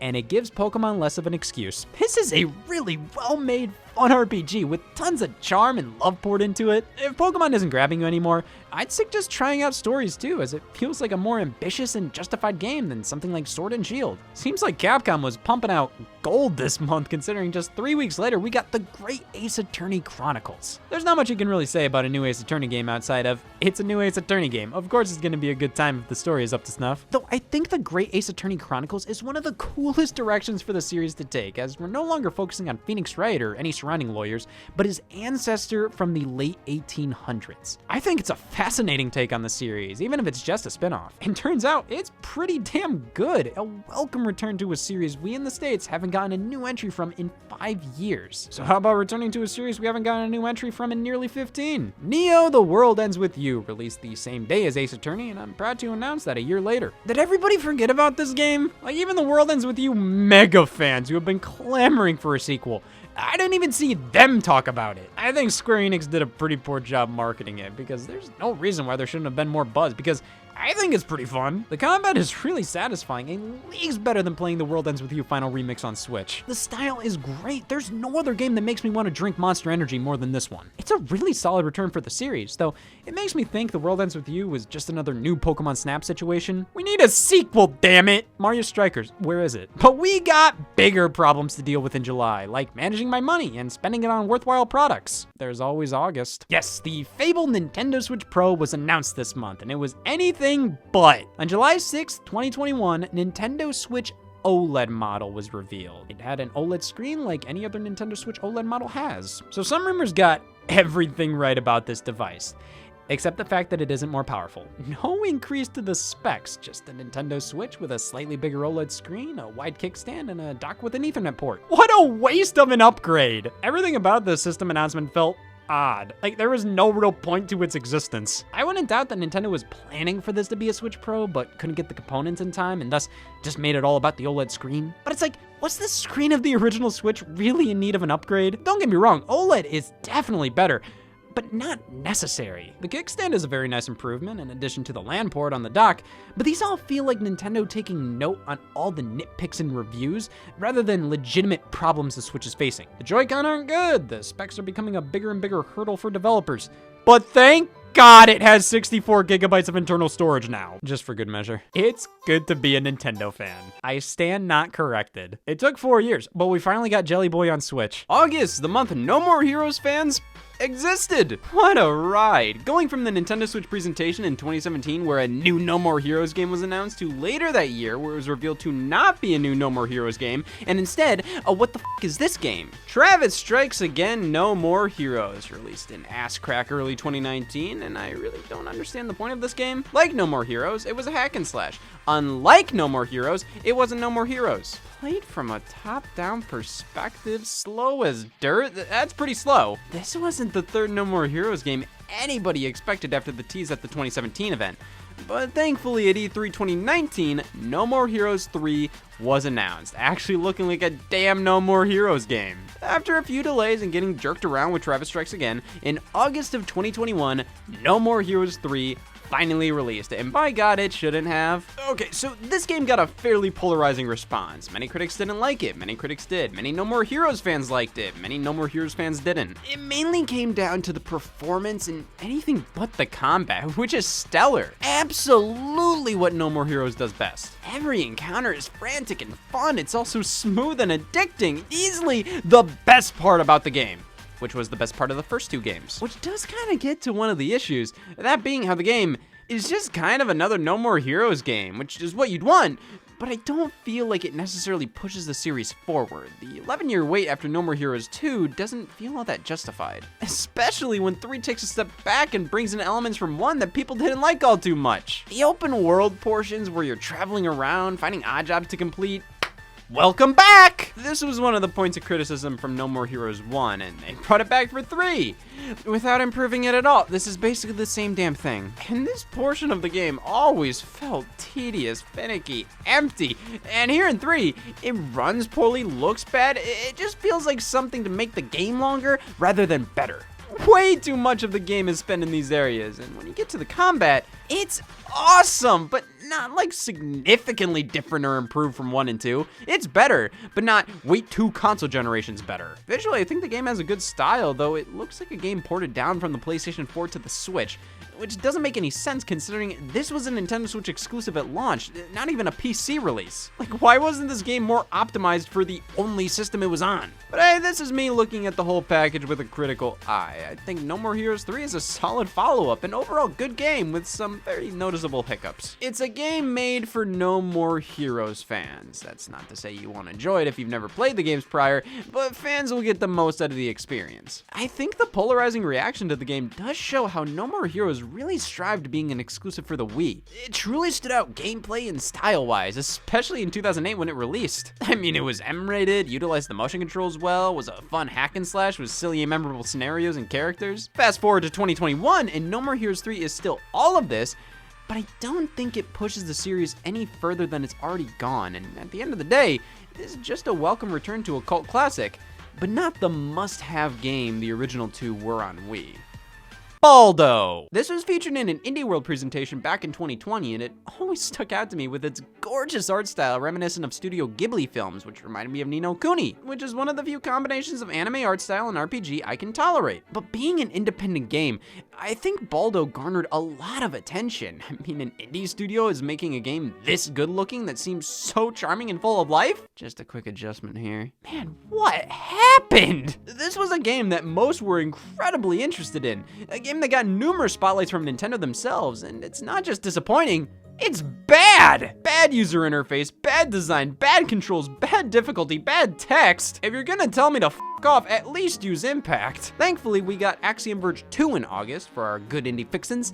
However, this one, I feel like didn't leave as much of an impact as the first game. Maybe it should have used Aerial. The original Axiom Verge was the new 2D Metroid game we were all begging for. Now we have that, plus a billion other games of this style. So Axiom Verge 2, while good, isn't as necessary as the first one, I guess? Yes, Axiom Verge 2 wasn't necessary. Neither was I. Picross S Genesis and Master System Edition. Picross with Sega references and characters. I personally adore this release as a resident user of Picross. These hands weren't just made to bitch about Baldo. To be honest, I do love Picross, but you only really need to play like one. The rest of the games are all the damn same, though the second version is great because it's taking sprite art from old school games and making puzzles out of them, which is absolutely perfect. Not only does the final art make more sense this way, but it makes the puzzle more exciting. I wish they did more of these, especially if Nintendo wants to get back in bed with Picross. I'd love that. Spelunky 1 and 2, Quake Remastered, and the Doom Eternal Ancient Gods Part 2 DLC launched this month. I've been searching for people who care for years. Though I always consider August to be a slower month, there was an ample amount of games and news. An Indie World presentation with loads of solid titles at play here. Loop Hero, Bomb Rush Cyberfunk, Tome, Shovel Knight Pocket Dungeon, Metal Slug Tactics, and Tetris Effect Connected, which I know is technically indie, but like, come on. A Pokemon Presents just going over new info on Brilliant Diamond, Shining Pearl, and Legends Arceus, and rumors. Game Boy and Game Boy Color will be added to Nintendo Switch Online. Xenoblade Chronicles 3 was in the works, and the Grand Theft Auto trilogy from the PlayStation 2 will be remastered on Nintendo Switch. My God, do you leakers not have better things to do with your time? Take me, for example. I'm spending it waiting for Warioware. September, the month Warioware fans wasted 2 hours in. Oh, I can get behind a Warioware or two, and Warioware Get It Together was the first major new series entry in over a decade. Because this was mostly just a compilation of old content, this wasn't WarioWare, this was a game creation tool, this fucking stunk. The last one that was a full-blown new WarioWare was WarioWare Smooth Moves on the Wii back in 2007, so we were definitely overdue for this, even though looking at the timeline, it's not like we've ever gone that long without Wario-related content. And even when we did, we weren't alive for it. So bring on WarioWare Get It Together, a pretty standard WarioWare at its surface. 5-second microgames pop up and you have to complete them before time runs out, and then we move right on to the next one, and the further you get, the farther and harder they are. While in previous titles, each microgame would be completely different from each other playstyle-wise, this entry features all the core WarioWare characters you'd previously only see via cutscenes, playable, some for the first time ever. Each character has their own unique movement, abilities, weaknesses, playstyle, all that, and you use them to complete the microgames now. The game will oftentimes shuffle which character you're playing as between microgames, which makes the experience undeniably hectic, as not only do you have to figure out what to do to beat the game, but how to do it as your character. Every microgame is beatable as all of the 20 characters, and many of their abilities can change how the microgame is beaten, how easy the microgame is, how you can help a second player since the entire campaign is playable in co-op. I gotta say, this is such a creative concept, and it really does feel like a worthwhile endeavor for the series, but it just doesn't have as much staying power as previous entries for me. I feel like the microgames aren't as crazy and wacky and unique as they once were, considering they have to accommodate 20 different characters playing them on a 2D plane. In older titles, each microgame could be more and more different from the last, but here, they're a little more restricted due to this new gimmick. It's not bad by any means, it's actually quite entertaining and interesting, but I felt more enthralled by other titles because of the sheer variety of microgames. While no two microgames feel the same here, they also can't be nearly as different to one another as they were previously. Now, to be fair, you have to approach each microgame differently with each of the 20 characters, which adds dozens of variants to each game. Completing a microgame as Wario was an entirely unique experience compared to completing it as 9-Volt. So it's not a huge deal or anything, it's not like this is worse by any means. I love this concept. Though I do prefer how a game like Smooth Moves was with its microgames, and hope this is a one and done with the next WarioWare being something else. I had fun here, but like most other WarioWares, I wish there was just a bit more. The story mode is over in 2 hours, and everything outside of it isn't much to write home about. Multiplayer is a big focus here, and there's loads of modes to try, but none of them really have a ton of staying power. They're cute distractions for a bit, but nothing I'm really ever gonna come back to. The main appeal of Get It Together is going for a high score, and while that is fun, I just feel like this game doesn't have enough meat on its bones in general. Playing through the campaign and trying out the multiplayer, I felt like I did everything I wanted to in the game, and that amounted to roughly 3.5 hours of playtime. I enjoyed my time with it, as short as it was. Not every game has to be 20 plus hours long, especially not a Warioware game. I just kind of wanted to see more pull me back in rather than the urge to just beat my high score, you know? Great to see Warioware back with a fun new concept. I just think like for $50, you could do better. It feels more at home as a downloadable game for half that amount. That's right, I'm throwing in the towel, and I'm only gonna be playing games worthy of their price tag. First up, Sonic Colors Ultimate. I only have 2 towels, I'm not giving this one up. Sonic Colors Ultimate, what can this company do right? Come on, man, I asked for water. This should have been the easiest win for Sega. It re-released one of the more positively received Sonic titles of the past few generations, and somehow, someway, they pulled through. They found a way to not only make the game worse, but lie as well. This title couldn't be farther from the truth. There are no colors! Might be a me problem, though. Sonic Colors Ultimate is still Sonic Colors from the Wii, which was okay. This was my first time beating Sonic Colors. I know it only takes like 30 minutes to do so, but I was busy. I was waiting for Warioware. Yeah, it's fine, but it shouldn't be looked at as one of the best Sonic games of all time, in my opinion. The game switches between 2D and 3D perspectives, with the 3D being really fun, and also 10% of the game. The other 90% are the 2D portions, which have the camera pulled back so far, you're basically just a speck on the screen, and the controls aren't optimized well for 2D platforming, in my opinion. I feel like they were made for the 3D areas, and then for the 2D ones, well, this'll work. 2D Sonic in this game feels stiff and weird and just not fun to control. It's manageable, the controls aren't broken, but I don't find this enjoyable, and when this is the majority of the game, that's a problem. Weirdly enough, I find Sonic Colors and Forces to have far more in common than people act like they do, and everybody hates this game. But what Sonic Colors has that Forces doesn't is a vision and some heart. The theme of an intergalactic amusement park is really cool, and Colors has a lot of fun ideas with the Wisp power-ups and some neat level gimmicks. I know a lot of people dislike the story and dialogue immensely in this game due to how juvenile it can feel, but for me, I don't mind it. This was one of the first Sonic plots in a while to be mainly lighthearted and tongue-in-cheek, and while it does go too far sometimes and could have far better writing, I personally think the overall tone fits just fine for the franchise, and it never became insufferable for me. Overall, I think Sonic Colors is just okay. It's not my favorite, and I have problems with it, but it's harmless at the end of the day, and is, at the very least, a quality enough product. But that's Sonic Colors. Sonic Colors Ultimate? Ah, damn, more Sonic Colors, how dare it. This is a perfectly tolerable method to play that original Wii game, but this remaster stumbles in a good handful of areas that just raise some questions. Why are the loading times significantly worse than the Wii version? Why does the Switch version only run at 30 frames per second? Why are there so many glitches? Why is this called Ultimate when most of the additions are literally just new save file icons? Ultimate doesn't really bring much to the table. There's some new remixes of music tracks, but initially they full-on replaced the originals in some levels, and many times it was fair to say they were worse. Not bad songs, but they were called remixes for a reason and felt more like something by a fan you look up on SoundCloud rather than what the official background music of the game should be. The increased resolution is nice, but not worth that much praise. That's the bare minimum I'd expect from a Sonic Colors re-release. The cutscenes look like they were just run through the wash. Like, it looks like they smooth them out to make them more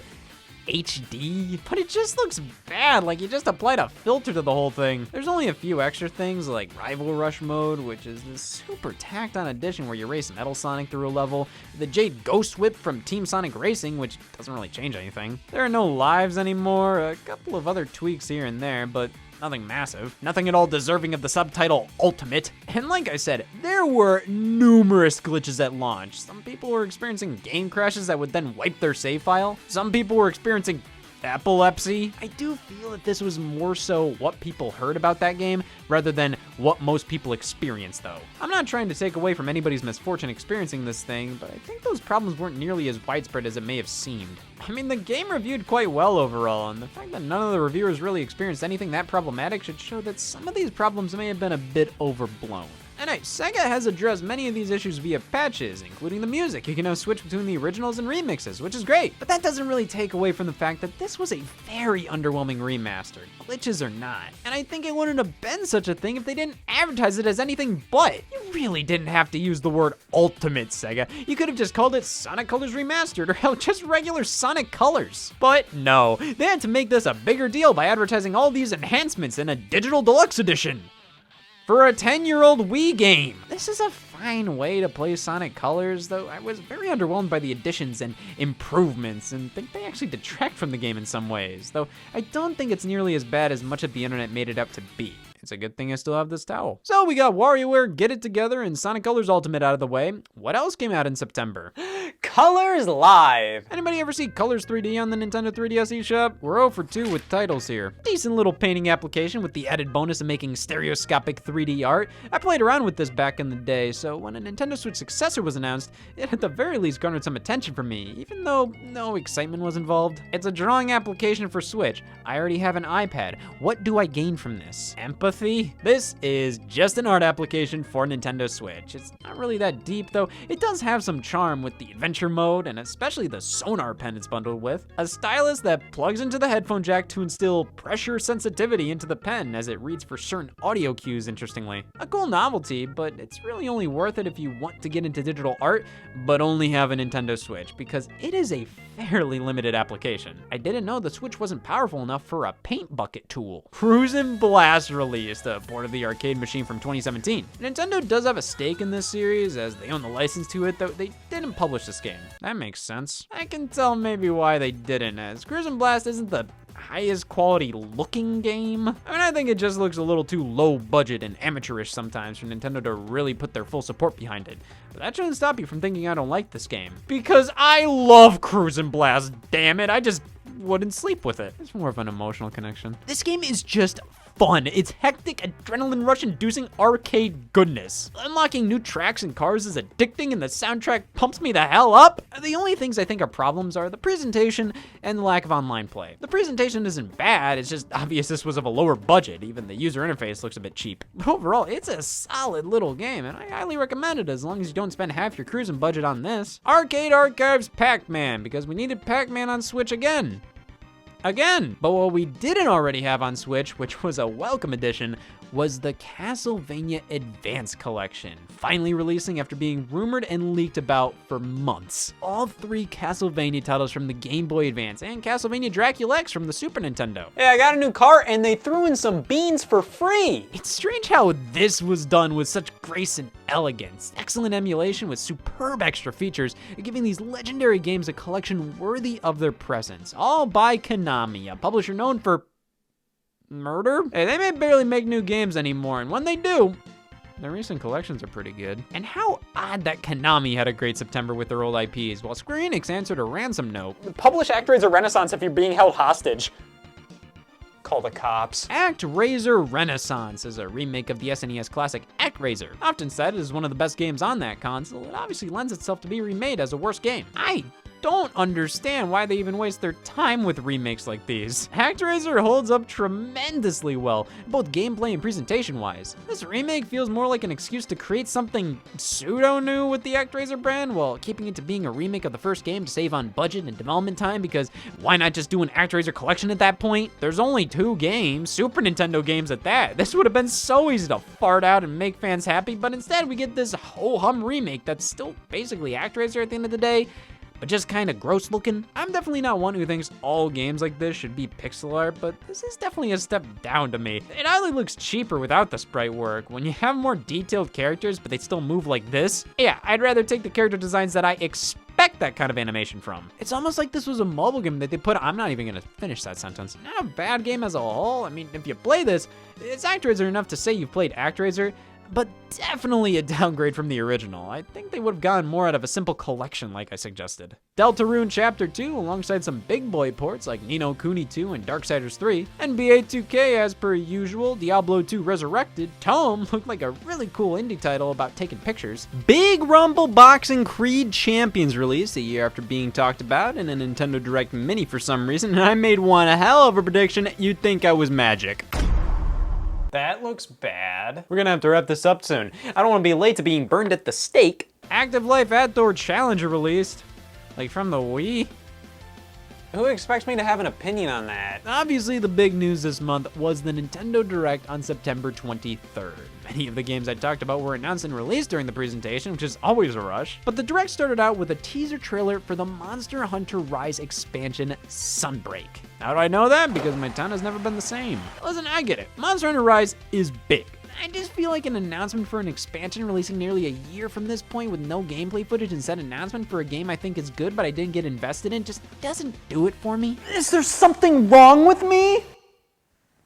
Voice of Cards, the Owl Dragon Roars. I wonder what Scott thinks. Chocobo GP, that's kind of cute. The final fighter in Smash Bros. Ultimate is to be revealed next month. Kirby and the Forgotten Land. We've all been there when a Kirby and the Forgotten Land is announced and you forget entirely about Voice of Cards. The first true 3D mainline Kirby game. Wow. This immediately looked solid, going for a more Super Mario 3D World approach to 3D, which fits Kirby quite well. After how Kirby Star Allies was, it's so great to see the Kirby franchise being pushed forward rather than following the same template Return to Dreamland on the Wii set 10 plus years ago. Oh boy, an Animal Crossing announcement!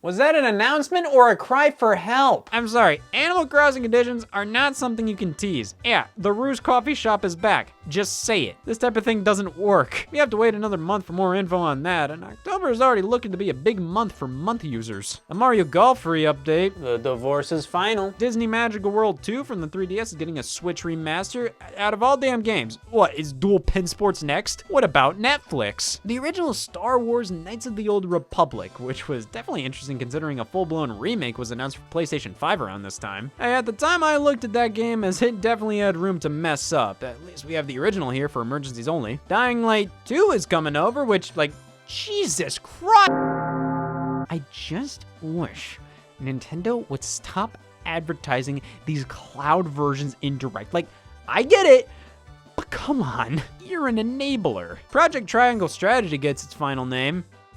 Now that's an easy tattoo fix. Metroid Dread, and finally an update to the Nintendo Switch Online service. Nintendo 64 games. It's about damn time. I can't even be that excited for it considering it's about damn time. There were rumors of 64 games coming to the subscription service, but I assume Game Boy and Game Boy Color would come first considering those would no doubt be easier to emulate. But this was a welcome surprise. The game lineup looked stellar, even with Banjo-Kazooie coming over. That's awesome. In addition, Sega Genesis was announced to be getting a lineup of games available to NSO subscribers. Sure. Nearly all the games they showcased here were already playable on Switch via other means, so this wasn't exciting at all to me. Regardless, Genesis and Nintendo 64 were announced to only be available as a part of a new tier for Nintendo Switch Online, the expansion pack. So you have to pay more to get access to these systems. Honestly, I didn't have a problem with that. The baseline NSO with NES and SNES games, I mean, that's already quite a bit of value right there. Super Mario World, Link to the Past, and Super Metroid alone, I think warrants $20 a year. And you had Claymates? That was set to launch in October, with more info like pricing coming then. In the meantime, Shadowrun Trilogy, Castlevania Advance Collection, ActRaiser Renaissance, Deltarune, a Splatoon 3 chiller, which I completely forgot about. My God, I mean, listen, I don't care for the marketing of Splatoon 3. I find it hard to get excited over this game because it feels like they're just repeating the exact same beats of the first two games with how the trailers are structured. Oh, this one's a single player one, so we're gonna have up-close shots of this enemy. We're gonna show multiplayer matches like this, which makes all multiplayer matches look the damn same. It's obviously good, but it doesn't look different or unique enough. And when I 100% even forgot Splatoon 3 was even a part of this Nintendo Direct, that says my opinion of the game right there. However, that wasn't the last announcement. No. After 4 years of nothing, Bayonetta 3 was finally shown. It looks okay. Am I the only one that was somewhat underwhelmed with Bayo 3's showing here? I mean, it looks fine, but I don't know. I'm still more visually and aesthetically impressed with Bayonetta 2. It's a bit unfortunate that the Bayonetta series has kind of been stuck on hardware more akin to an Xbox 360 throughout its entire life, and Platinum Games definitely makes the most of it. Plus, there's so much more to Bayo 3 we didn't see here. However, I just played through a ton of Bayonetta 2 on the Wii U, and I felt more impressed watching any random bit of gameplay from that title than anything we've seen of this game right here, both in terms of the gameplay itself and visually. That's not to say the game looks bad, far from it. I just wasn't blown away, especially after waiting so long. Well, that was a decent Nintendo Direct, not the greatest out there, but still all good fun. It's always nice to get all the important Nintendo news in one single place. You're just gonna try to hide that from me? Big Brain Academy is back! Yes! Brain versus Brain! We'd agree as some of the best multiplayer on that platform. Now this one has online support? I think it finally happened. I'm happy. Gotta keep the good times rolling, stay positive, not cynical. Nintendo issues an update to the Nintendo Switch allowing for Bluetooth headphone support. That's so cool! After nearly 2 decades, a brand new, from the ground up, 2D Metroid game released. The first Metroid on Nintendo Switch, the first non-remake, non-spin-off Metroid game since 2010, the first Metroid released on October 8th, 2021, and more than likely, many players' first Metroid game entirely. Metroid Dread finally launched, and it was good. I don't think I can consider this to be a landmark title, a perfect game for anybody to play, a game that evolves genres, but what I can call Metroid Dread is an expertly crafted experience. It feels exactly how you'd expect a modern 2D Metroid to be. This is such a masterfully designed game. It may be a giant maze, but the only times I really got lost were when I came back to the game after being away for a while. The controls feel great, the story was well done, the music was unmemorable. It's a fantastic experience, especially if you're deaf, but was it really worth the wait? The Metroid Dread project has been known to exist since the early days of the Nintendo DS, but the game was canceled or put on indefinite hold to wait for better hardware that could fully realize its initial vision. And yeah, I do think the 3D environments and characters really helped to bring this world to life, and while they could have done this years ago on the 3DS or Wii or Wii U, I think the Nintendo Switch was the best option to reignite 2D Metroid. A game like Link's Awakening sold nearly 6 million units. This platform has encouraged so many players to try series and games they've never played before. This was the right time to bring Metroid back.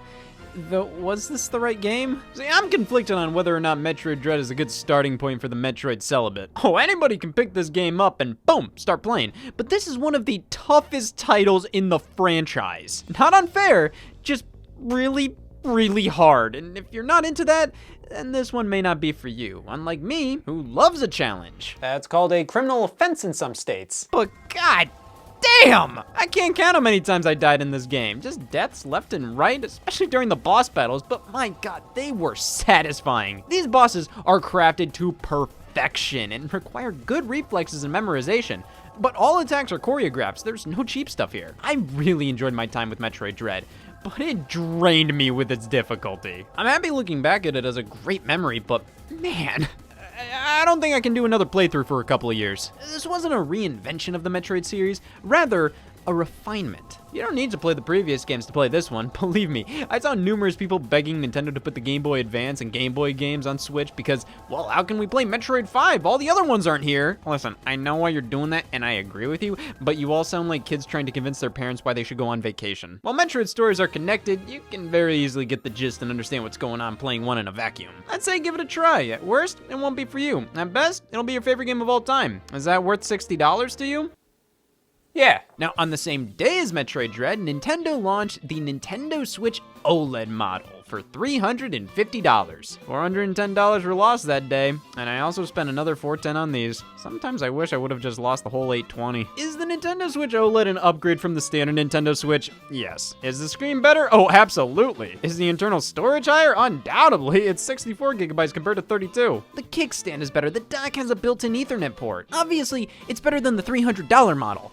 I mean, a rat's better than a mouse. But the improvements made to the system feel more like they were addressing nitpicky criticisms found in journalistic game reviews that are supposed to find any possible negative to point out. Not that these things shouldn't have been addressed, more so, these were the only things addressed. Come on, Nintendo, no built-in Ethernet? Now that you have it, I'm sure you use it for everything. My point is, the system is obviously better, but in incredibly superfluous ways. I'm sure they couldn't do much considering they wanted the Joy-Con to be the same across all Switch units, so you couldn't add a button or change the design or make them better in any way. And these things are like half of what makes the Switch, so if you can't change them, you can't change much. But everything they did change all adds up to a very confused product, in my opinion. Like the name, Nintendo Switch OLED model, implies that this is the same Nintendo Switch we know and love, but now with an OLED screen. But the improvements go further than that. A better kickstand, the speakers were a bit improved, the design was altered. This seems to be an entirely handheld-focused redesign. The dock has Ethernet now. Why? If the dock output in 4K as well and included another USB port or something, I feel like that would round out the improvements, but in the end, the Nintendo Switch OLED feels like a bit of a directionless product, one that I don't really know what they were trying to say with other than, it's technically better now, and that's perfectly fine. But I think this was meant to be much more, The fabled Nintendo Switch Pro, if you will. And with how difficult it was to secure computer chips in 2021, I wouldn't doubt if this was supposed to be more powerful, but in the end, just became a luxury model. It's a solid product, just almost entirely unnecessary. The screen is absolutely gorgeous now, though the original wasn't bad at all and was completely serviceable. My final thoughts, the micro SD card is impossible to get out now. I'm so happy I spent money to do this. Well, October was a packed month on the Switch, with Nintendo not only releasing a new Metroid game and Nintendo Switch model, but apologizing for ruining my breakfast for 10 years in a row. Mario Party Superstars. God, I'm so happy this series is just okay again. While Super Mario Party was a step in the right direction for the franchise, going back to the core gameplay before Mario Party 9, it was far from ideal. The game boards were so lifeless, bland, and stilted. They were based on a grid, making their layouts too simple and boring. And on top of that, there were only 4 boards in general to play on, which was frankly unacceptable. Coupled with how unbalanced the Mario Party gameplay was in that title, and it's safe to say while Mario Party was back, it was still wrapping up rehab. Superstars focuses on bringing back and remaking minigames and game boards from throughout the series, but oddly enough, I don't care too much about this from a nostalgia point of view. Seeing this classic content remade is great, don't get me wrong, but Mario Party Superstars does something far more important. Be good. The traditional Mario Party gameplay has been fine-tuned to near perfection. All my complaints from Super Mario Party have been addressed. The game is so much faster now. The amount of coins you get from minigames and the amount required for certain items feels just right. The board designs are great because, well, but just because these are old boards doesn't mean they didn't do a ton of work and tweak them to flow much better. And all the extra additions they include to celebrate the Mario Party series are just so much fun to go through and unlock while playing the game. The fact that the main menu harkens back to Mario Party 1 and how you can even do something as simple as play the original music tracks on each of the boards. Mario Party Superstars feels like it was crafted out of sheer love and passion for the series.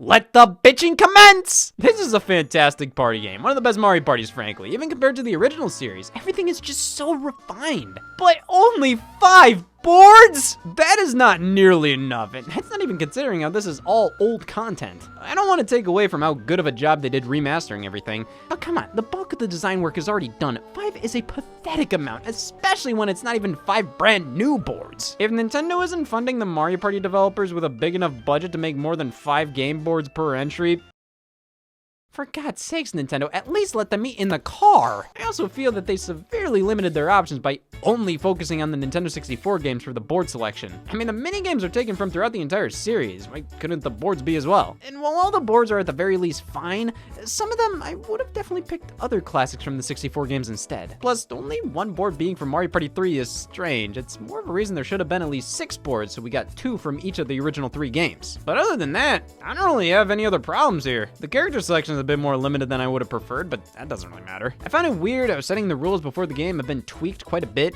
Like, there's no 50 turn option, but to be fair, the game is paced differently compared to other games in the series, so the maximum count of 30 turns is more than enough, though a custom turn amount would have been very welcome. Online multiplayer is now a standard. You can play with more controllers than just the single Joy-Con on its side that Super Mario Party forced onto you. The fact that's a pro for this game shows just how bad things were. But outside of the limiting amount of content, Mario Party Superstars does everything it's set out to do. It's a fantastic party game made out of pure love. This is a must-have multiplayer game for Nintendo Switch, one of the best in the entire franchise, and that's not the nostalgia talking. Superstars is just a flat-out good game. And if previous Mario Parties are anything to go off of, we can only go down from here. However, Superstars wasn't the only remaster on the block, because earlier this month, we got Super Monkey Ball Banana Mania. Put me in a room with the one who titles these games. Similar to Mario Party, the Monkey Ball series just hasn't been nearly as good as the first few entries. And it's not because of any rose-tinted glasses, no, those were just better designed games. So for the series' 20th anniversary, Sega put it all into Banana Mania, being a compilation of the stages from Super Monkey Ball 1, 2, and Deluxe, remastered and redesigned for the modern era. And after the franchise has been fairly mediocre for over a decade, Banana Mania was set to be Monkey Ball's redemption entry, going back to the classics while pushing the series forward, much like Sega's other Mania game, Sonic Mania. This was looking to be literally the perfect Monkey Ball game, and now that it's released, it's okay. I wouldn't say this is the definitive Super Monkey Ball or anything. Rather, it's a solid enough return to form that could have been better. My main issue is Banana Mania uses the default-ass Unity engine. A powerful engine, no doubt, but when it comes to replicating the feel of the original games, I personally feel that they chose Unity because it was cheaper and easier to use, rather than it being the right fit. Because of that, Banana Mania's physics feel fine, but not ideal. I'm not even a purist of this series, but playing the originals, they just feel better. Not that this feels bad, just not as satisfying to control. And when these old stages are played with controls they weren't designed for, they're just not as fun. Visually, everything's in HD now, which is great, but artistically, I don't know. I feel like these older stages look more interesting back on the GameCube. It's still Monkey Ball at the end of the day and works just fine, though this remaster isn't as grandiose as I wanted it to be and feels a bit cheap in some areas. Oh, they replaced Monkey Ball 2's story cutscenes with these paper cutouts, and I honestly preferred if the cutscenes weren't here at all. I don't remember a single one of these. They all look the exact same, they all start the exact same, they all end the exact same. What's the point? However, I'd be insane to act like this isn't a game worth your attention that wasn't made with passion. It's a great value with hundreds of stages, cool unlockables like other Sega characters, costumes, and other features. All the fan favorite minigames are back, and while Monkey Target got a bit butchered on the way to modern platforms, everything else works quite well. This is a good game, held back by the limitations of the engine used and more than likely budget and time constraints. It's not bad by any means, and they jam-packed this title with content and settings. I just wish the overall quality was given just a bit more time to bake. This released the same week as Metroid Dread and the Nintendo Switch OLED. Yeah, sure, I got time. Tetris Effect Connected, an absolutely glorious modern rendition of Tetris. Originally launched on PS4 as just Tetris Effect back in 2018, made its way over to Xbox as Connected in 2020, and now is finally on Nintendo Switch. I will say it's weird to have this game without the VR functionality. That's how I played Tetris Effect quite a bit on PlayStation 4, but it's completely unneeded. Tetris Effect Connected stands on its own as a beautiful and mesmerizing Tetris experience, and launching the same day as the OLED model, that was no coincidence. I didn't know the color black was this dark. One of the best versions of Tetris, and honestly one of the best experiences, period. It's lovely. But does it have Garfield? I know you're probably expecting me to say, Oh, my fucks are about to give. but sadly, I never gave much of a fuck. I love classic Nickelodeon. It was my TV channel as a kid, but knowing how anything Nickelodeon related published by Game Mill Entertainment goes, I've had to never make that bet again. Though this game was being developed by Ludiosity, known for a previous Smash Brothers-like fighting game that was actually quite good. And yeah, playing Nickelodeon All-Star Brawl, it's functionally alright. Though I think problems come into play with the lack of character, which is a pretty big problem for a crossover fighter. The game launched without voice acting, not even grunts from these iconic characters. Every one of them feels soulless, and it doesn't help that while the game looks fine, the models and animations just look a bit off. Like, they're fine, but cheap and a bit rushed looking. The music is all generic, the roster is a bit too full of SpongeBob and Ninja Turtle characters in my opinion, and the gameplay, while decent in its own right, will never meet the standards of Smash Brothers. But overall, the game is much better than it ever had any right to be. I just wish it were even better because a concept like this has so much potential. In the end, it's a cute distraction for a bit, but just go back to Smash Brothers. Much like Fatal Frame Made in a Black Water.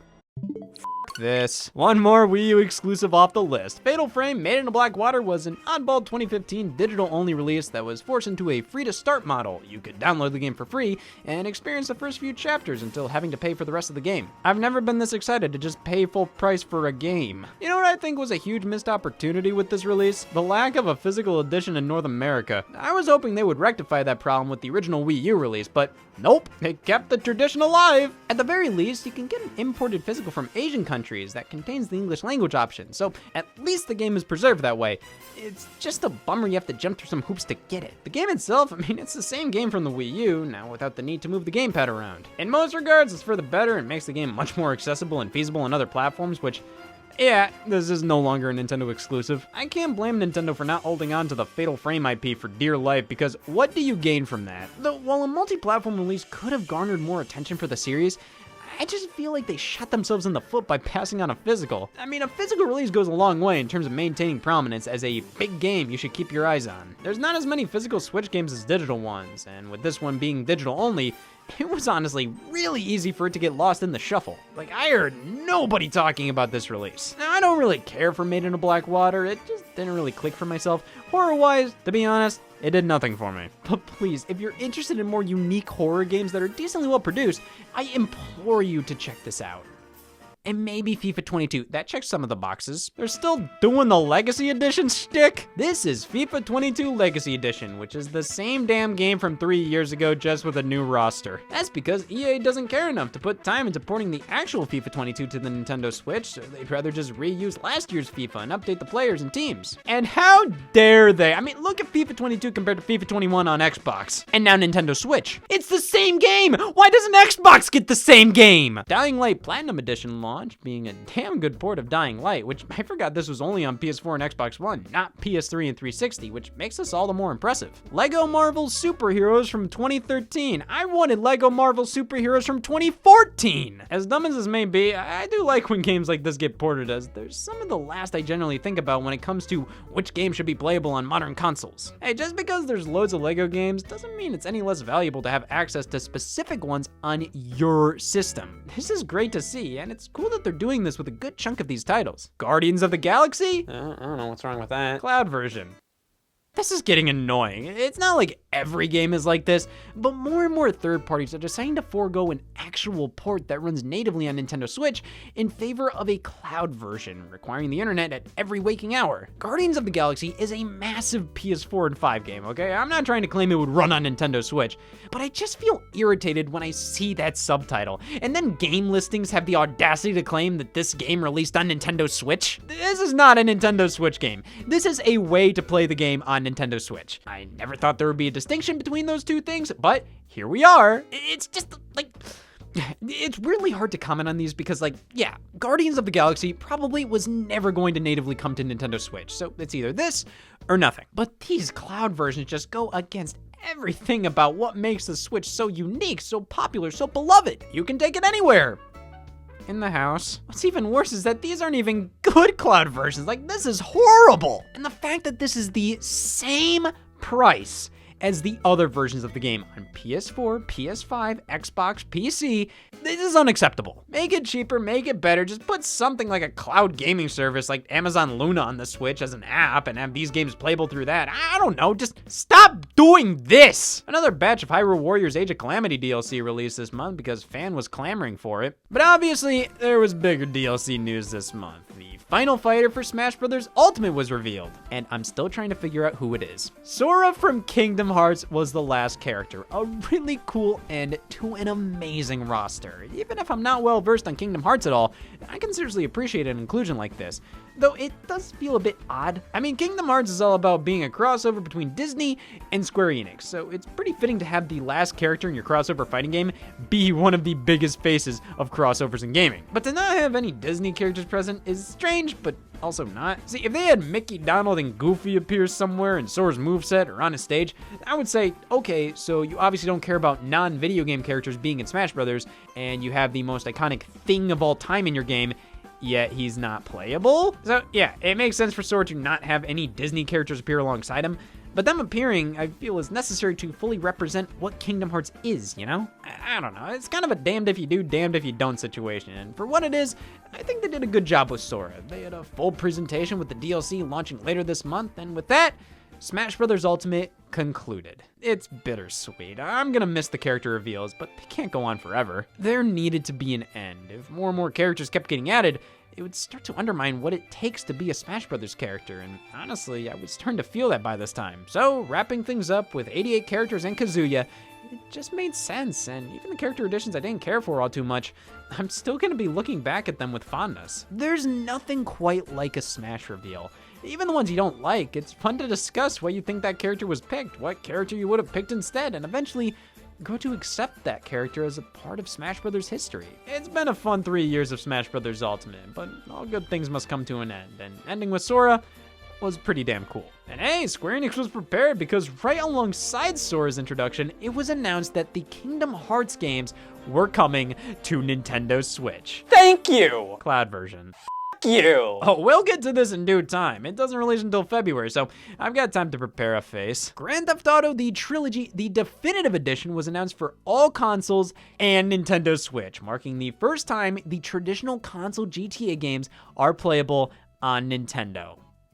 Well, a big deal, no doubt, and I will gladly take any opportunity to play San Andreas on the go. With buttons and sticks, the mobile phone release was cool, but like, Come on. When I got my first laptop, I played San Andreas in the backseat on road trips and would just dick around with cheat codes the whole time. I love this game in a portable format, so to get that in the most comfortable way possible, there's no way this can disappoint me. Advance Wars 1+2 Reboot Camp was delayed from its December 2021 launch date to spring of 2022, which, hey, it was supposed to launch the same day as Big Brain Academy. I'd be worried too. Rumors popped up this month of Microsoft and Nintendo collaborating on a re-release of GoldenEye 007, which coincided with the launch of Nintendo 64 on Nintendo Switch Online. All right, what'll make you least uncomfortable to talk about first? This all happened the day that Animal Crossing Direct aired, showcasing all kinds of new additions and a brand new free update.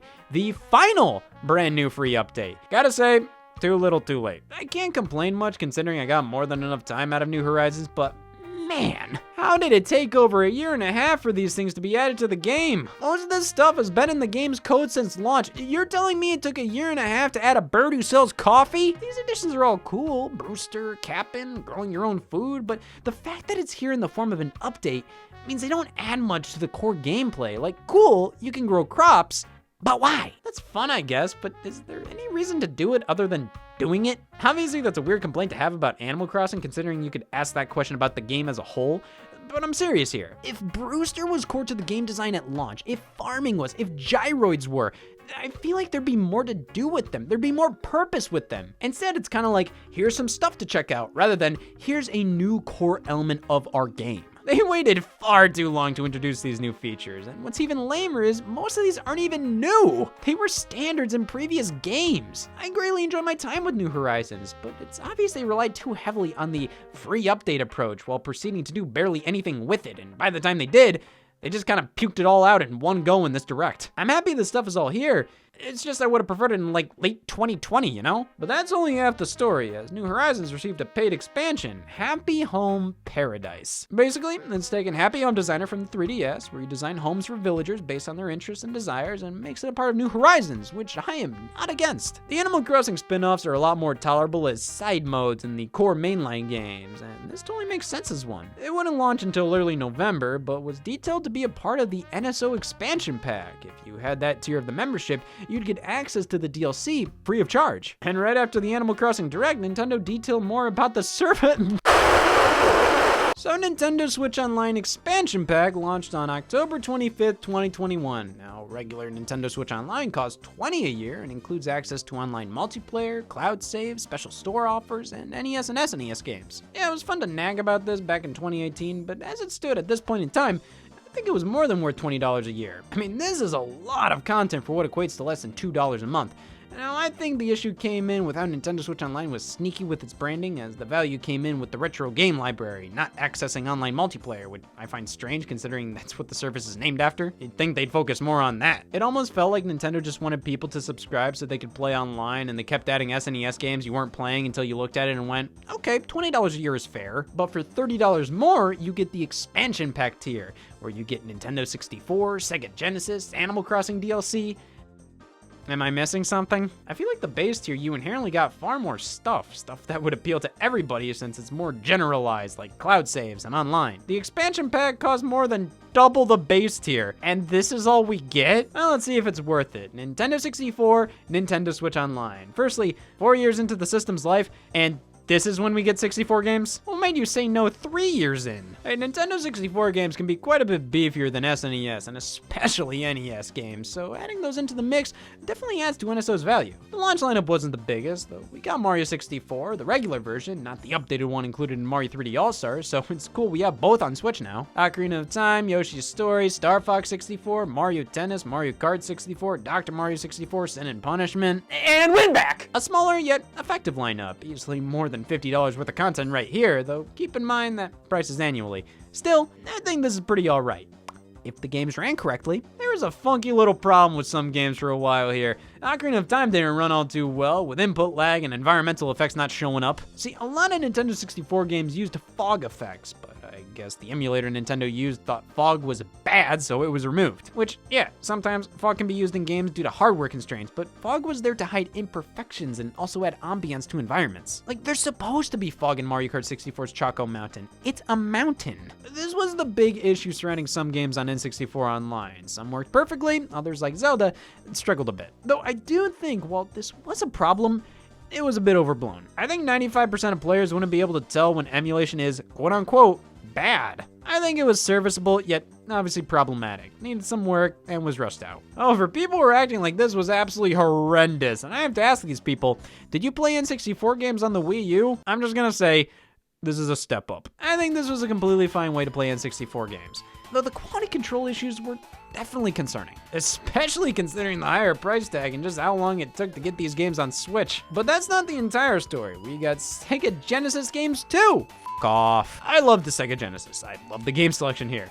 This is a waste of everybody's time and money. Sega already released a Sega Genesis collection, and if the Sega Genesis games on NSO aren't in that collection, they're in other collections, like the Castlevania or Contra Anniversary collections. Well, yes, the emulation here is brilliant. Everything runs, looks, and sounds outstanding. This isn't exciting. Sega has made the Sega Genesis the most overly accessible system of all time. If you want to play a Sega Genesis game, well, first they pray it's Sonic 2, but it's incredibly common to get collections, individual game releases, plug-and-play consoles, all that jazz. I understand why Sega Genesis is the first third-party system Nintendo offered on NSO. It's the most well-known, the most popular, it just makes sense. But there's barely a reason to actually care. If Sega Genesis games excite you, you already have numerous means of playing these games, not only in general, but probably on Switch. I hope licensing fees with Sega didn't make the expansion pack as expensive as it is, because god damn, that is stupid. Listen, I think it's cool to have third-party systems here. I think it's cool to have Genesis, but this fits better in the base tier. For the expansion pack, I'm sorry, you gotta put your big boy shoes on. I'm expecting far greater experiences, more bang for my buck, and when I get the third way to play Sonic 2 on my Switch, I'm gonna buy it, but still. The expansion pack definitely launched a little rough, don't get me wrong. Great to get the N64 games, though, much like the Animal Crossing updates, it would have been better a year or two ago. Waiting this long, I'm not in the honeymoon phase with this console anymore. The idea of playing 64 games on the go would have been a dream come true in 2017.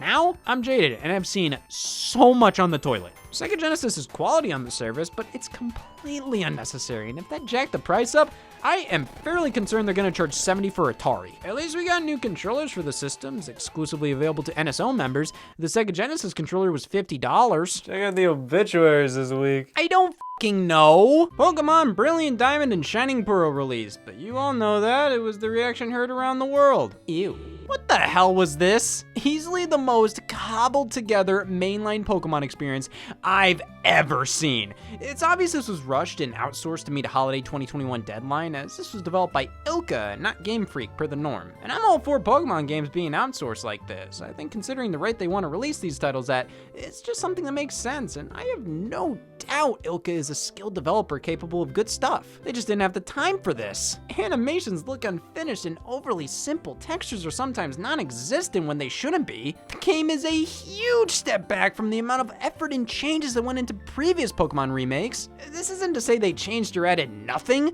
but this just doesn't feel like a modern Pokemon game, similar to how a remake like Omega Ruby felt. I mean, looking at this at face value, it's not obvious it's a game from 2003. If you wanted to keep it top down, that's fine, but give it some pizzazz. If it had the extra polish a game like the Link's Awakening remake had, I wouldn't be having this conversation, but it looks incomplete. The gameplay itself, it's Pokemon, it's not my thing, and I understand that it will more than likely never be my thing, though I'm always willing to try the latest one out, but this one was just putting me to sleep. I don't know, man. I mean, it sold nearly 14 million copies in less than 2 months, so I'm wrong. But you know who I see complain about this series the most? Pokemon fans. It's obviously because, hey, people love the core of Pokemon, but it's frustrating to see it stagnate or even regress in the case of Brilliant Diamond. I don't think this is a bad game per se, but it's definitely not for me and is an undeniably weak and underwhelming experience, not only as a remake, but as a video game in general. And it's definitely because Pokemon Company commissioned ILCA to make this in a short amount of time, as Game Freak were busy with other projects, and with Pokemon being the multimedia conglomerate that it is, they can't delay games because they correlate with trading cards and movies and TV shows and merchandise and tie-ins, and I get it, but I hope they look at this game and see how this business model is stopping the focal point of the series from being anything more than just Pokemon. Or they can keep doing what they're doing because it's obviously working out. Well, if Brilliant Diamond and Shining Pearl disappointed you and you're in the mood for a more mature and refined Pokemon-like experience, Shin Megami Tensei 5 finally launched after being revealed at the Nintendo Switch presentation in 2017. Even if you're not into this franchise, it's cool to finally see it released and be as good as it is. SMT5 is far more expansive and ambitious than any other game in the series, being a huge step up from SMT4 on the 3DS. The best way to describe Shin Megami Tensei to a newcomer is that it's like Pokemon with demons.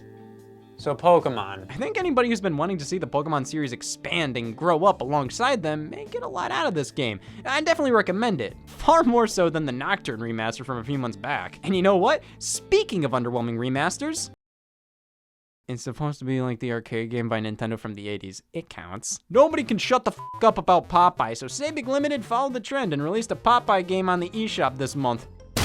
It's 800 megabytes. Star Wars Knights of the Old Republic? Great to see all the classic Star Wars titles get re-released consistently. Alongside A Boy and His Blob, the Wii game coming over, this is my way forward and is such a charming game with gorgeous 2D art. World War Z received a decent Switch port. The Disney Classic Games Collection was re-released, now with more titles. The Animal Crossing DLC released, Twitch launched on the eShop. A full remake of the original Metroid Prime was rumored.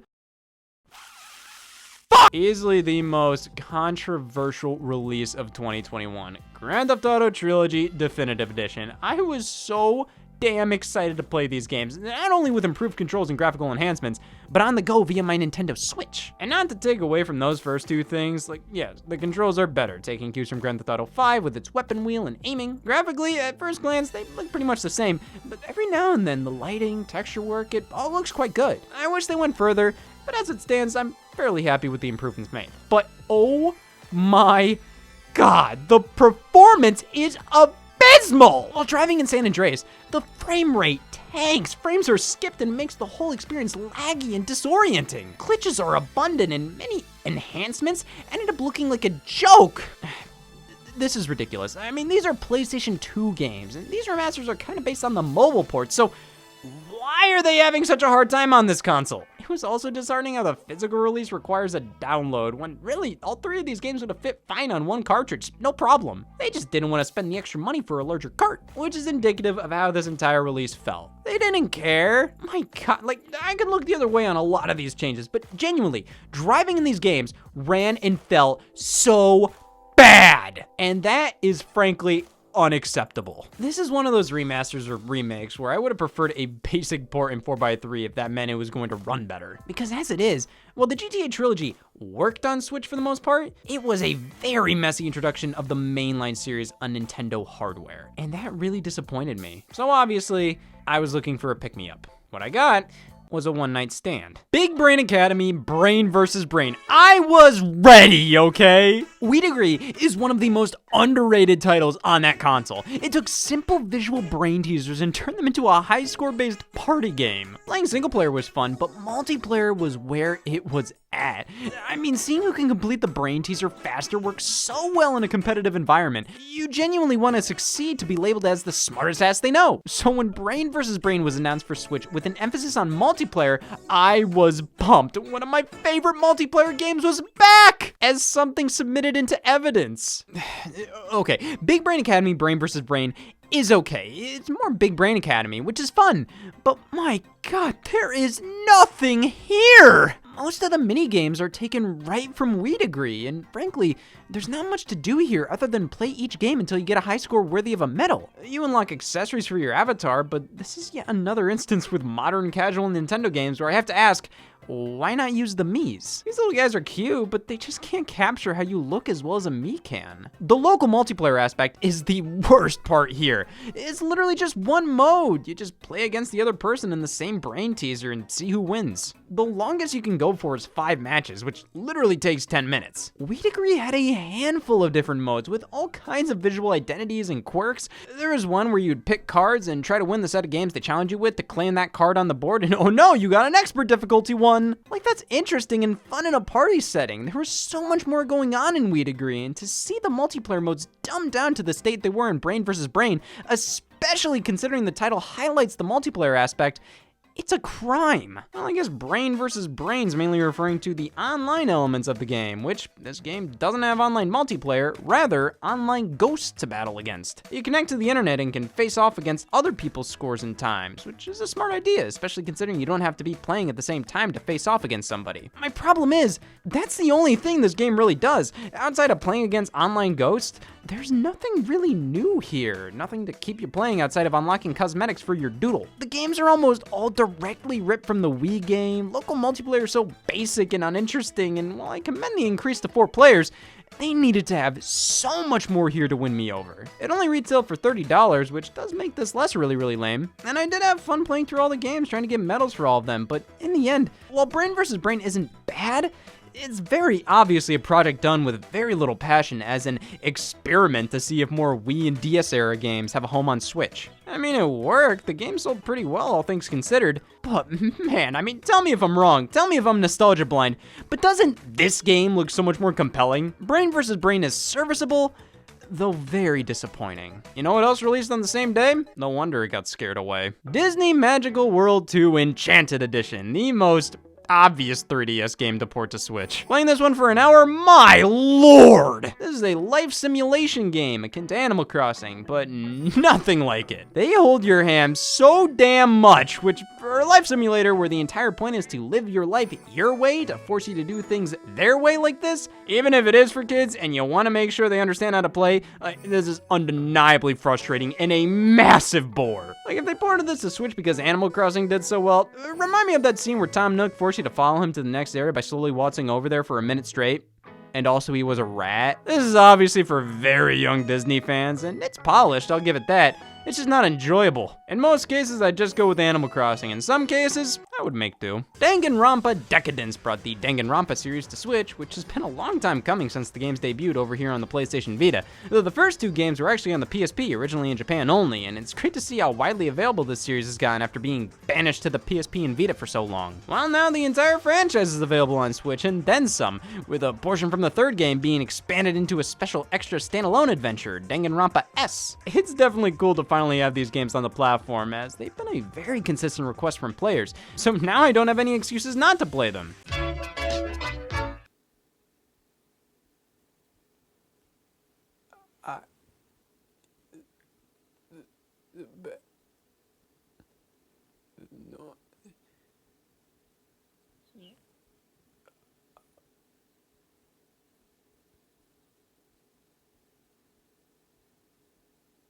Monster Rancher 1 and 2 DX. Wasn't the main gimmick of these games putting a CD in your PlayStation to make a monster out of your music? Now on Nintendo Switch, you have to search for predetermined CDs online to use to create monsters.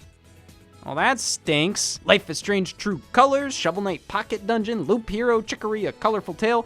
A bit of a slower month, but after October and November, that's definitely to be expected. Though we got some news in the form of an Indie World presentation detailing some new indie stuff. No massive announcements though. The Game Awards 2021 happened. I think we all know that considering everybody yawned at once.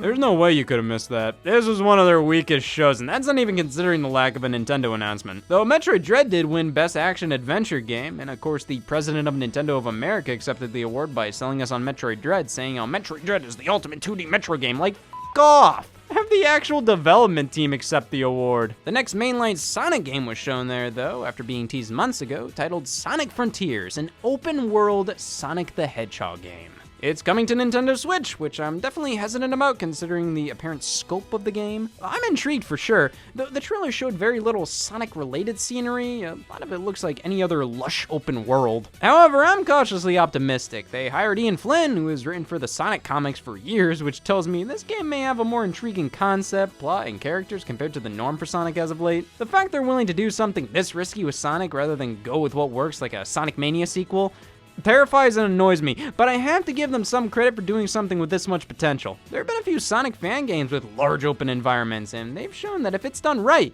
it can be something special. I'm all in. Paper Mario and a few Genesis games were added to the NSO expansion pack, with Paper Mario having a game-breaking bug included. At least we got Altered Beast! And the GoldenEye rumors wouldn't stop this month. It may have been a lighter month for releases, but there was definitely enough going on, especially for Paper Mario players. New year? No Very slow month, all things considered. A few pieces of news and just as few major releases, though we did finally get Windjammers 2. That's been announced for God knows how long. SNK vs. Capcom Card Fighters Clash from the Neo Geo Pocket Color got a re-release, which is pretty awesome. I love obscenely obscure games getting love like that. But obviously, the main course for January was the launch of Pokemon Legends Arceus. This was a big deal, a brand new style of Pokemon game that wasn't a spin-off. This was developed by Game Freak. It's a part of the main series, and it looked modernized, breaking free of many Pokemon conventions to deliver a truly new experience that, at its core, still delivers most of the fundamentals you'd expect from a mainline Pokemon game. And this obviously all worked, as Legends Arceus sold nearly 7 million units within a week. The game received high scores across the board, with many fans wanting this to become the formula for Pokemon moving forward. But what if you don't like Pokemon?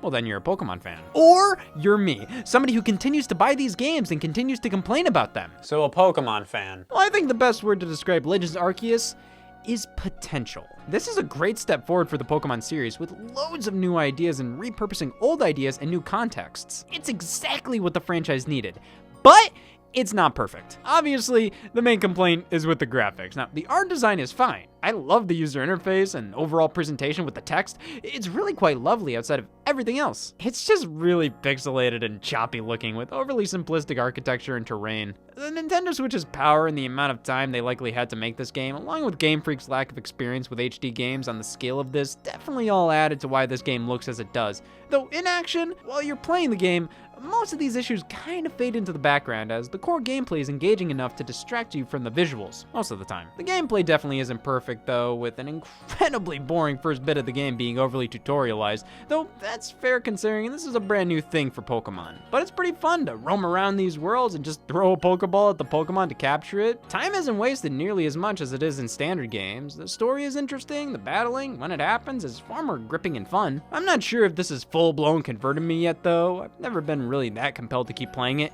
but like I said, with another entry or two like this, things might change. This is a great foundation to base new games off of, and while it didn't hook me, I was impressed and can't wait to see what's to come for the future. Pokemon, what the f is this? Yes, the Kingdom Hearts series finally came to Nintendo Switch this month as Kingdom Hearts Integra Masterpiece for Cloud. Well, good for you, honey. Integra Masterpiece is just the bullshit name Square Enix used for buying the bundle of everything, but you could buy each game individually. Cloud versions for games like Control, Hitman 3, Dying Light 2, Guardians of the Galaxy.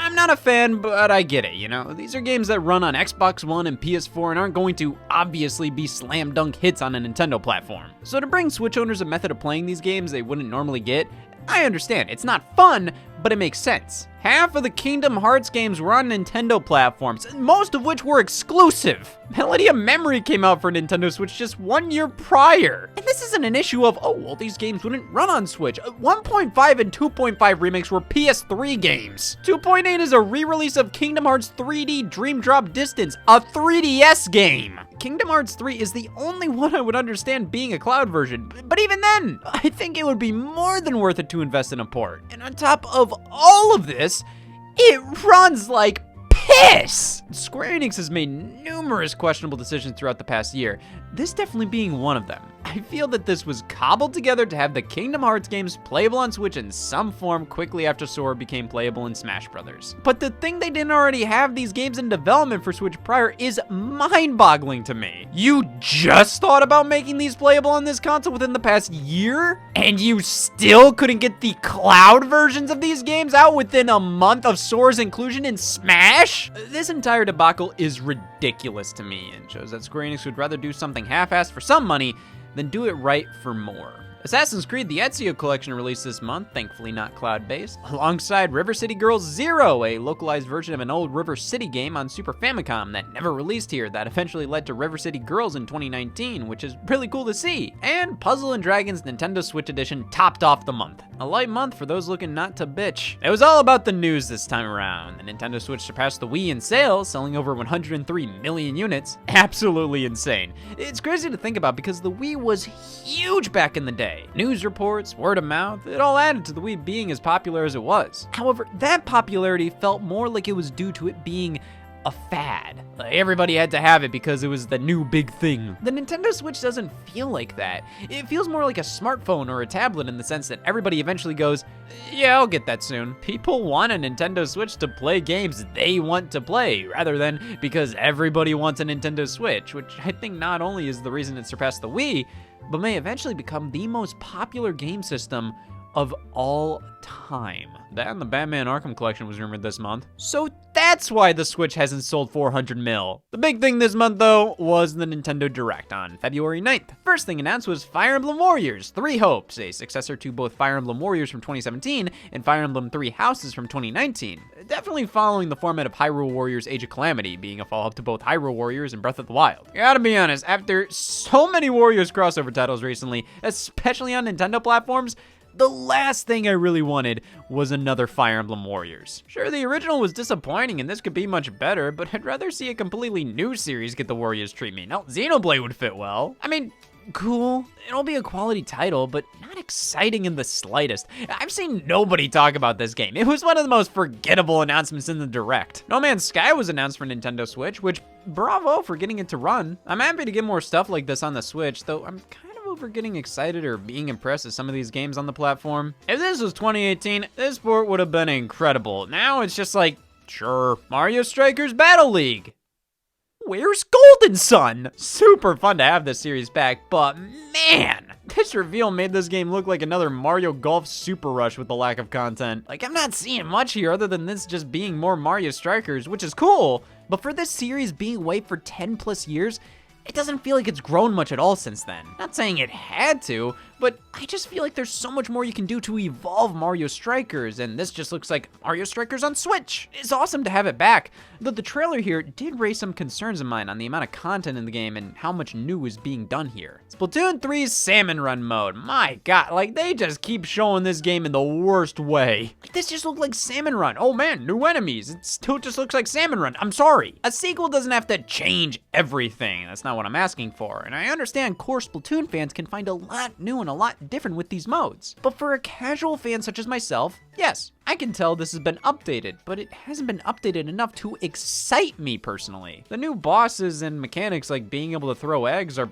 fine. I see no reason to dislike them, so I'll say, sure, I like them. But this was a very odd trailer to show off overall. I want to see more of Splatoon 3 being Splatoon 3. It doesn't have to reinvent the wheel, more so show me something that, as a casual fan, I can't already do in Splatoon 2, which I can play on my Switch right now. I probably said something fucking stupid there. A remake of Front Mission by Forever Entertainment, the studio who did the Panzer Dragoon remake, which got so-so reviews. Listen, Forever Entertainment may be a B-grade remaster studio, but they're the reason these games are even coming back. If it wasn't for them, we wouldn't even be talking about Panzer Dragoon or House of the Dead. So even if they could be better, I think they're passable, and Front Mission seems to look pretty good. Chrono Cross, Kirby and the Forgotten Land with mouthful mode, MLB The Show, Klonoa remakes, a Portal collection, Live Alive? A Japanese-only RPG from the Super Famicom coming over in the form of an HD 2D remake, looking just like Triangle Strategy and Octopath Traveler. Listen, I'm gonna hate myself for saying this, but this game looks really good. The concept is really cool of 7 main characters across different time periods.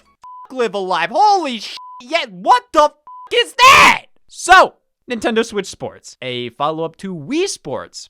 Where do I begin? Oh, it's really cool Nintendo's doing this. I mean, everybody loves Wii Sports, so to have that in a more pure form on Switch compared to Clubhouse Games Bowling or something, it's definitely welcome. Though, I feel like with this game, there's a lot of identity issues. The Miis are no longer the stars. Bring in the sports mates. You. It's not like the Miis are like, oh my god, these perfect creatures. But for what Wii Sports is, they were perfect creatures for that. They're cartoony and unbelievably simple, yet everybody can make a Mii that looks like them. I cannot say the same about the sports mates at all. All their eyes are the same. There's only like a handful of hairstyles. It's not that their designs are bad. They look fine as characters, but as avatars, they're horrible. They're obviously not meant to represent you or me, because they all look the damn same. They're just painfully corporate friendly feeling. Like these are characters you'd see in an HR pamphlet. You can still play as your Miis, but they're obviously an afterthought. The sports mates are the only thing shown on the box and in advertising. It's just weird. And the sports they chose tennis, volleyball, badminton, they're all too similar. Not that they're the same, but when you have to pick a collection of 6 different sports, why the hell would you pick these 3? They're all net-based sports, and visually, they look too similar. Bowling is great to have. Chombro, which was swordplay in Wii Sports Resort, is cool to have alongside soccer for the first time, with golf coming as a free update, which was included at launch in Wii Sports and Wii Sports Resort and Wii Sports Club. Why is this not done already? They held an online playtest this month that anybody could sign up for that they also forbade anybody talking about, so I won't say anything about my experiences, but some lunatic on my street was running around and shouting random stuff last night. Playtest was okay, and the controls were very fluid. It relieved me of many worries I had with using Joy-Con for games like bowling, and the online multiplayer worked well. I hope we get more sports in the future, but at the time, this was a conflicting announcement for me that I was excited for, but also very concerned about at the same time. Metroid Dread gets a free update with new difficulty options and a boss rush. Earthbound and Earthbound Beginnings are added to NSO. God, I'm tired of them dangling Earthbound in front of us like this. You know how beloved this series is. Something like putting the games on NSO requires very little effort. Don't act like we should be thanking you for this. Actually do something with the franchise. Make a new game, a remake, bring the 3rd game outside of Japan. Anything! Mario Kart 8 Deluxe gets DLC. Son of a bitch. So, 48 remastered courses from across the series are heading to Mario Kart 8 Deluxe. Why? Because Nintendo hates me. Now, let's get this out of the way. Yes, these courses look noticeably less detailed than the courses in the base game. Obviously, this is because they're reusing assets from the mobile game, Mario Kart Tour. In fact, many have pointed out similarities to tour versions of the tracks. These are basically polished mobile game courses. I don't personally have a problem with this, though it is underwhelming. However, I heard numerous people complain how so much cool stuff was being added to Mario Kart Tour. I wish this stuff was in Mario Kart 8 Deluxe. So then when Nintendo actually does that, then they're stupid, and dumb. It's okay to be excited. It's also okay to be underwhelmed and annoyed at the decision. Nobody's right and nobody's wrong. Nobody is nitpicky for thinking this is a bit lame. These are mobile game phone tracks ported to an HD console. But nobody's being a sheep for liking this either. These tracks are all labeled as remastered tracks from across the series, and that's exactly what they are. So what if they've been in a mobile game? Me personally, I find it kind of hard to complain about getting 48 new tracks to play in MK8 for only $25. Or included as a part of the NSO expansion pack, which, yeah, that definitely increased the value right there. There's definitely points to criticize with these tracks, but I think having 48 of them and more Mario Kart content in general is enough to warrant picking the DLC up. Xenoblade Chronicles 3. Oh god, I hope there's new user profile icons to talk about instead. Bingo! Whew, after 2 hours of babbling, I come to the conclusion of It's been quite a ride for the past 5 years, and while I'm always going to eagerly anticipate Nintendo's next move with the system, or any system for that matter, for me personally, it's getting harder and harder for me to be excited for the Switch. And that's to be expected with game consoles. You're not going to be as excited about the thing as you were in the first few years of its life. However, I feel like a lot of that modern gaming funk that we, as Nintendo fans, were so proud of not being involved with years ago, like microtransactions and a focus on online multiplayer, has kind of overtaken the Switch in many ways. I feel a distinct lack of true Nintendo in-house software on the platform lately, you know, games that are developed specifically by Nintendo rather than just published by them. And many times the content that is developed by Nintendo is lacking in content in of itself. So many games are releasing with just not enough meat on the bones, and it's just not an enjoyable experience. And then third-party support, I mean, there's not much to say about it other than it's nice this old game is coming to Switch, because that's all that's happening. It's just old games releasing on Switch. So I guess I'm just a little tired of how things are going right now. And it's not that I'm saying they're bad. I mean, looking at sales numbers, it's obviously not true. But I guess I'm just coming into the state of, oh, that game's coming out, rather than, oh, hell yeah, that game's coming out! In conclusion, happy 5-year anniversary to me f***ing up.